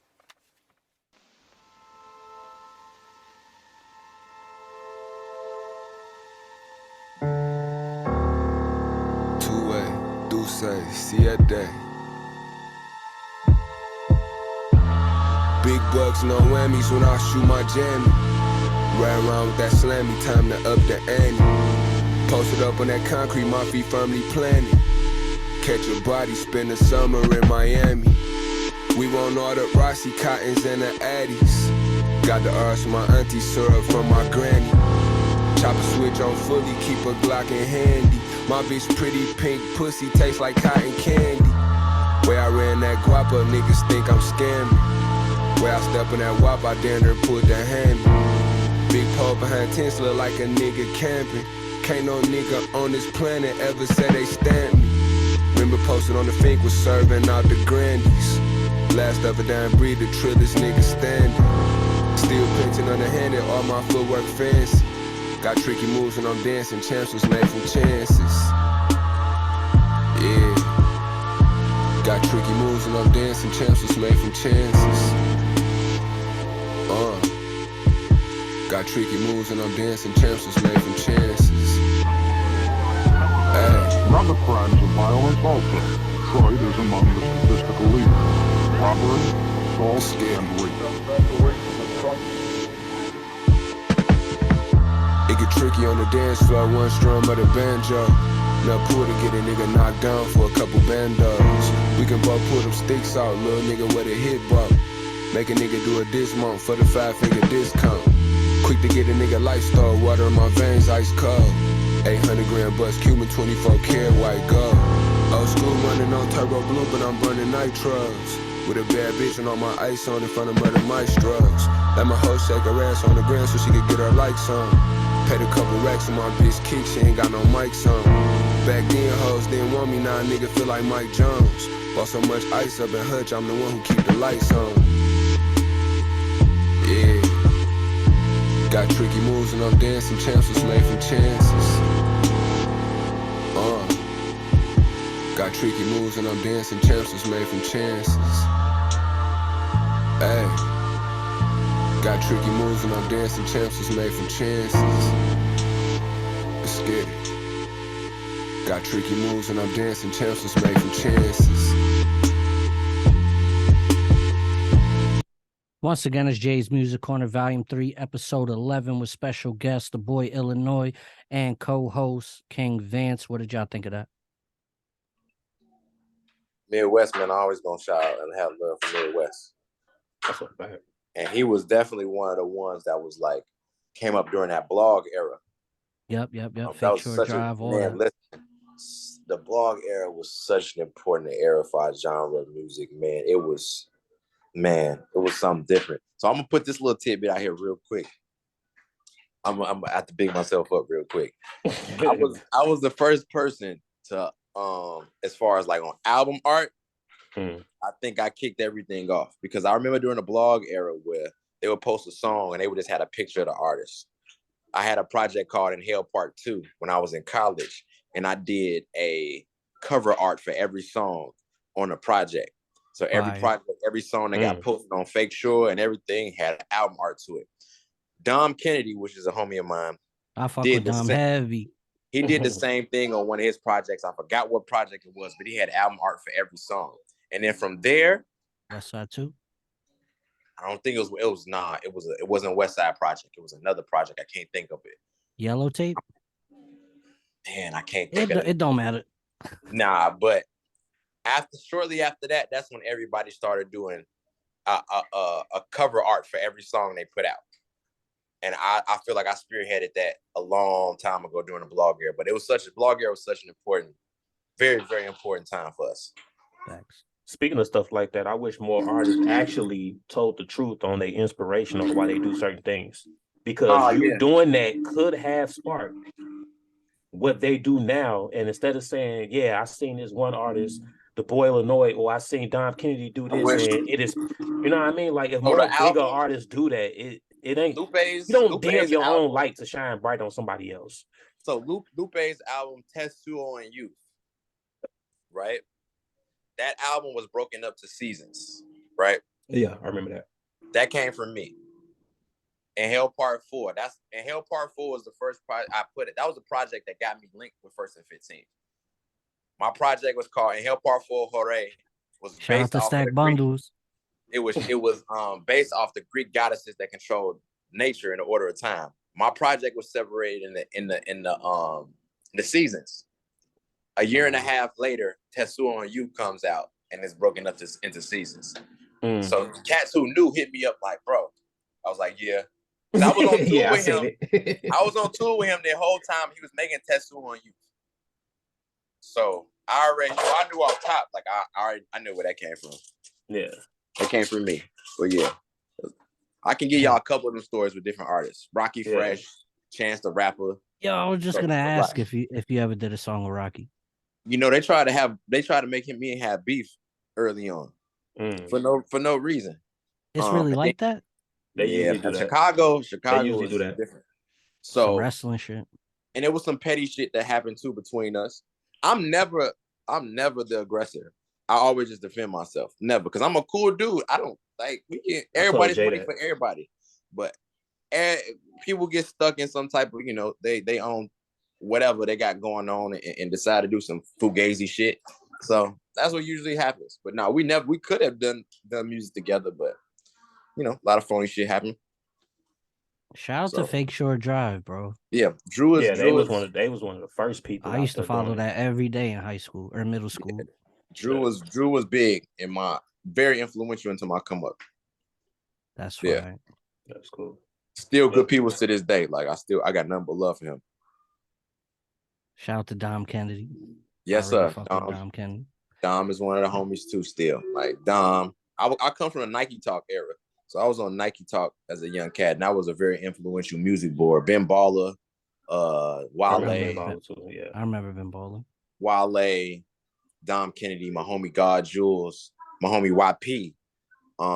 It was a lot of celebrities. Just Blaze was on there as well. You remember Not Right? Oh yeah, that was big to try to get on Not Right. The Two Dope Boys. Yep. Them two right there. Them was big. But yeah. So do you think that was like our first form of like social media, the blog? Like for sure. The blog really took off. Then social media turned into what I would like to call a gift and a curse. For sure.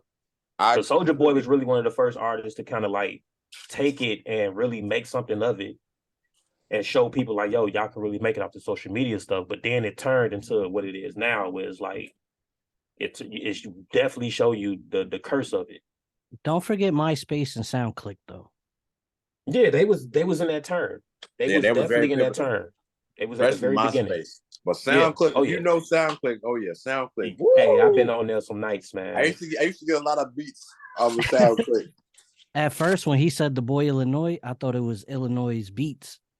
Yeah, no disrespect. But I do remember them too. I do remember whoever that is. I don't know who them personally, but I do remember that name. Johnny Giuliano. I remember. I had a couple of his beats, and I had a couple of O'Brien beats. Track bangers. Yo, listen, Johnny Giuliano still has a beat to this day that I'm looking for that I wanted to rap over you, Johnny Giuliano. And he had some hard stuff. Shout out to Wiz, because Wiz put him in the forefront. Because Johnny Giuliano has some shit. Yeah, he had some bangers, bro. Shout out to Mac Miller. Yep. I wasn't in the place financially though to take exclusive rights. I just used to rap on him anyway. I handle that shit later. I always looked at it like I ain't want nobody to take my beat, man. But speaking of the Black Ball situation, DaBaby says he's on the same level as Eminem, Kendrick, and J. Cole when it comes to freestyles. Is he reaching? With the Black Ball situation, I feel like he just kept shooting himself in the foot. That ain't blackballing. That's you. Yeah.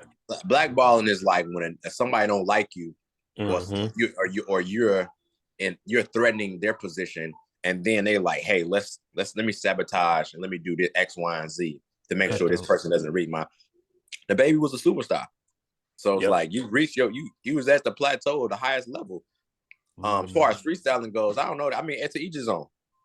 Mm-hmm. You know, he can rap or show. His LA Leakers joint was crazy. You know what I'm saying? But to each his own, he can rap. I'm gonna just leave it like that. But as far as him being blackballed, he did that to himself. Yeah, as far as the blackball thing, like you say, he was up there, and I think that he felt like he was so big it wasn't gonna work, and he could say what he wanted to say, and he'll still have his fans, and he's definitely saying that's not that ain't the way. That's not how it works, Poppy. No. But as far as that freestyle stuff go, I'm like, I mean, like you say, it's subjective. Everybody feel how they feel. I do think he could spit for real when he do his freestyles versus what you hear on the radio. But as far as on the level of the people he named, I don't know if I would go that far, but I do think his freestyle is dope though. Like he for what he is, he's good for what it is. I put it. You know what gets me mad about him, or not him per se, but that they say he has the same style every song. So does Rick Ross. There's a bunch of people I could name. I don't think there's nothing wrong with having a signature sound because that's why people listen to you. It's not. I think some people just get.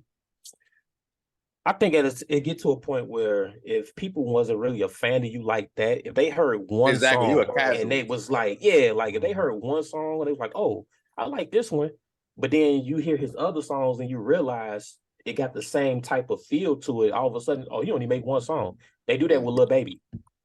Like you said, Rick Ross do the same thing. It's cocaine music. Jeezy did the same thing when he first came out. Yep. You can't tell me every song didn't sound the same when Jeezy first dropped, but we still ate that shit up. Yep. Like people, it does that. That's what their sound is. If it ain't for you, it ain't for you. If you rocking with it, then rock with it.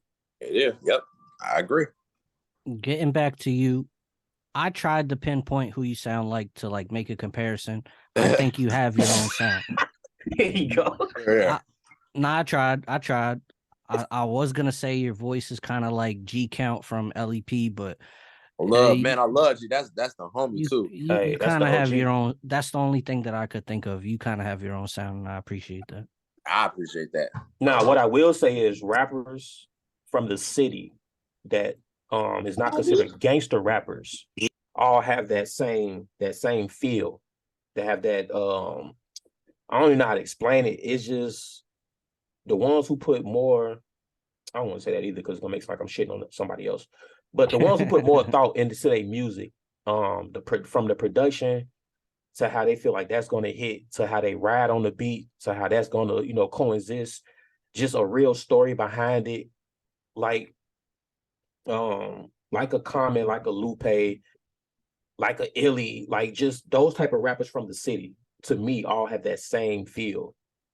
So where it's like you can play one artist, jump to that other artist, and you still gonna get that same cohesive feeling of like feel good music. That's the good part of Chicago. That's what I like to call it. That like it's the good part of Chicago. It's like they talk about stuff that can happen in the neighborhoods and in the streets as well, but they go about it in a different way. Yeah, different perspective. Lupe had a record, and I believe it was on the Cool. I could be wrong, but I think it was on the Cool, where he broke down the streets, but the analogy he used was a damn cheeseburger. Oh yeah, that was. And I thought that was you laughing, bro, but that was like one of the dopest records I've probably ever heard in my life. And I feel like going back to the songwriting aspect, that's where we stand out amongst any other genre that there is. We can do stuff like that and be like, what? Wow. A song like Rewind with Nas. Like other genres not doing that. Like that was one of my favorite, that album period. But Rewind was so hard. Cold to me. I was like, yo, this is so cold, bro. Yeah. How do y'all feel about the outro to the Cool with Do or Die? I thought that was a great concept record. Hey man, let me tell you something. Do or Die, man, one of them groups that I felt like should have been so much bigger than what they were. But I could be biased. I don't know, because I feel like a lot of Chicago artists should be a whole lot bigger than what they are. Yeah, I ain't even saying it because you're on the show, but real talk, I feel like you was one of them artists that should be bigger than what you really are. When you did the deal, I forgot what deal it was. Priority. It was a distribution deal you had. Yeah, and I guess that's when Dancing Like Diddy came out. Yeah, it was only for that song. And then that's when people was like, what's going on? Who is this? This and that. And that's when shortly after the whole. Actually, you know what? It happened right after my Forbes article.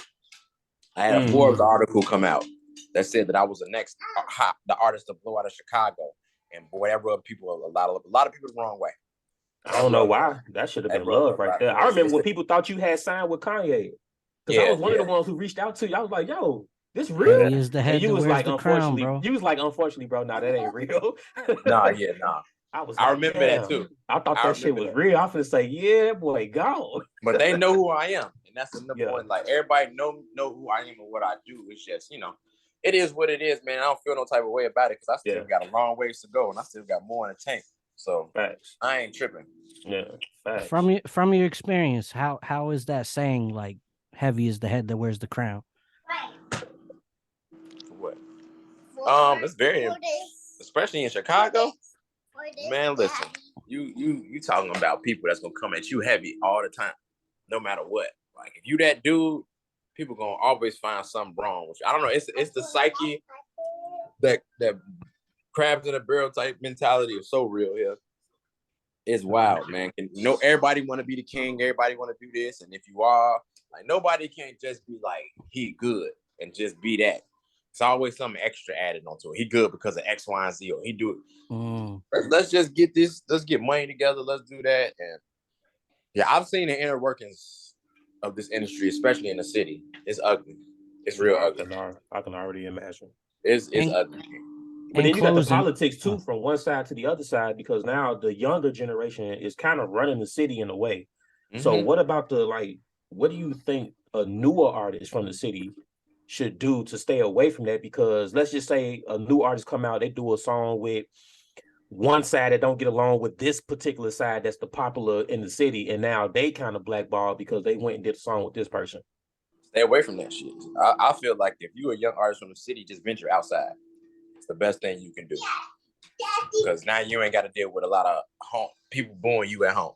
And that's what you don't want, because this is, especially if this is where you got to live, and this is where you know what I'm saying, you got to lay your head. It's just best if you just do a lot of outside where you eat at. I mean, luckily for me, I haven't lived in the city, like I say, in the last 10, 11 years or whatever, but the side that I'm affiliated with is the side that seemed to be the ones that's blackballed. So it's like, if I did take music, if I did take music as serious as I once wanted to at one point, and I decided to do a song with this one side. Now, mind you, I'm about a good 6 years older than these, the Lil Durks and the Herbs or whatever. I'm about a good 5 or 6 years older than them cats. So if I did decide to go and reach out to somebody back home from my side that I'm affiliated with, and I decided to go, let's do a record together, they go, all right, bet, we own it. Now, if I get in the industry and I meet a Lil Durk or a Lil Herb, I don't know these guys personally. I've never shot at them. They never shot at me. None of the stuff like that. So it's kind of like, I ain't got nothing to do with that, bro. Like, I just want to make music. Like, so why would you shy away from me? To some gang shit. So yeah, exactly. Definitely, it's one gang that a lot of people know that's been blackballed because another gang made it first. That's a fact. So that shit real. That's a fact. It's super real. It's super real, bro. And that's what I'm saying. You got another side with bigger influence and power. They're gonna shut down the other side. Because I feel like when Duck died, a lot of people in the industry knew who he was, but nobody really showed him no kind of love at all. Like, the one person that came out and said something was Kevin Gates. But he had a whole song with 21 Savage that jumped on the remix, and he ain't said a word. D Gaines actually did the video for Kevin Gates where Duck is in the video. Yeah. Fine. Yeah, so yeah, I know exactly what you mean and what you're talking about, and especially being from the city, I definitely stop. And a lot of people didn't show him no love when he passed, and it was kind of like, damn, bro, like, Buddy did make a mark in the music, like. And then when you do that, it kind of forces people to go out above and beyond trying to do stuff to get attention, and then it might not be the right type of attention. That's true, because that little young rapper that came out, he had no affiliation whatsoever, but he jumped on it so hard. Yeah. He almost got the whole city hating on him. Even the neighborhood he claimed to be from is kind of like, we don't even know this dude. Yeah, man, it's something different, bro. Yeah. Daddy. I just feel like the politics in Chicago is like, is wild. It is very wild. Very. And I wish it would have got to a point where they could have squashed it a long time ago and just got on some Atlanta stuff and took off. Yeah, because a lot of people didn't even know Young Thug and Lucci was beefing the way they was. That was some city stuff. They people did outside the city didn't even know that. Nope. Like who? What? They got like, what? We didn't even know they was beefing, but they was real life beefing. But real life. If you ain't from Atlanta, you wouldn't know that. Yep, for a minute too. And Chicago should did the same thing. Nobody knew about what we had going on, and that would have made the city a whole lot bigger. Keeping at home stuff at home. Right, and off wax, like just keep it in the street, man. Yeah, it was hard to do, but that's what I'm talking about when I'm going back to rap being used as a medium to diss each other. So that's what it became. It became way too more. It came way more of that than just making music. It became, let me put your dead homie. Let me put his shirt on. We had cats. It was the Northside cats who was like wearing they ops on a shirt with holes in them to duplicate. Matter of fact, New York, the Naughty Bop. Once I found out what the Naughty Bop was, I said, this is some of the most demonic shit I've ever seen in my life. Kicking candles and shit. The Naughty Bop, this dance they do, they duplicating. They op got stabbed on the train in New York. So they made a whole dance out of being stabbed. And it's popular on TikTok. So that's what I'm from upstate though. That ain't me. That's the city. Yeah, but I'm just saying that's an example of that energy that I'm talking about. That these young cats is hopping on records, mimicking somebody getting killed. And now I got kids at my school doing a dance, and I was like, "What is that?" I do research. I'm like, "Are y'all serious?" That's kind of like the Smoking Tuka thing, though. Everybody outside Chicago was saying that and didn't realize what that meant. Didn't realize what they even talking about. And it's like, bro, you're mimicking somebody who's been dead. That's what you're talking about, really. A 15-year-old kid that died. But they think it's cool and popular. Yes. So everybody was like, I'm at the shot smoking Tuka. You don't know how disrespectful that you don't know. Not at all. You know what I'm saying? They had some real people stepping behind that one. You feel what I'm saying? And people got checked for that. I don't mean to cut y'all short, but nah, yeah, I feel you. I gotta go. So in closing, did you have anything you wanted to say? Any projects? We appreciate your time and energy. Inhale Part 5, man, is on the way. Let's get it. Just get in tune with me. Just Google me. It's a lot of music that probably people ain't never heard before. So just know that. And I got a lot of stuff that I've got coming out with other artists as well that my pen is behind. So I'm just enjoying my times right now. Yeah, man, I'm living life. That's what's up. Once again, it's Jay's Music Corner, Volume 3, Episode 11. Shout out to King Vance and the Boy Illinois. We out of here. You came in peace, leave in peace.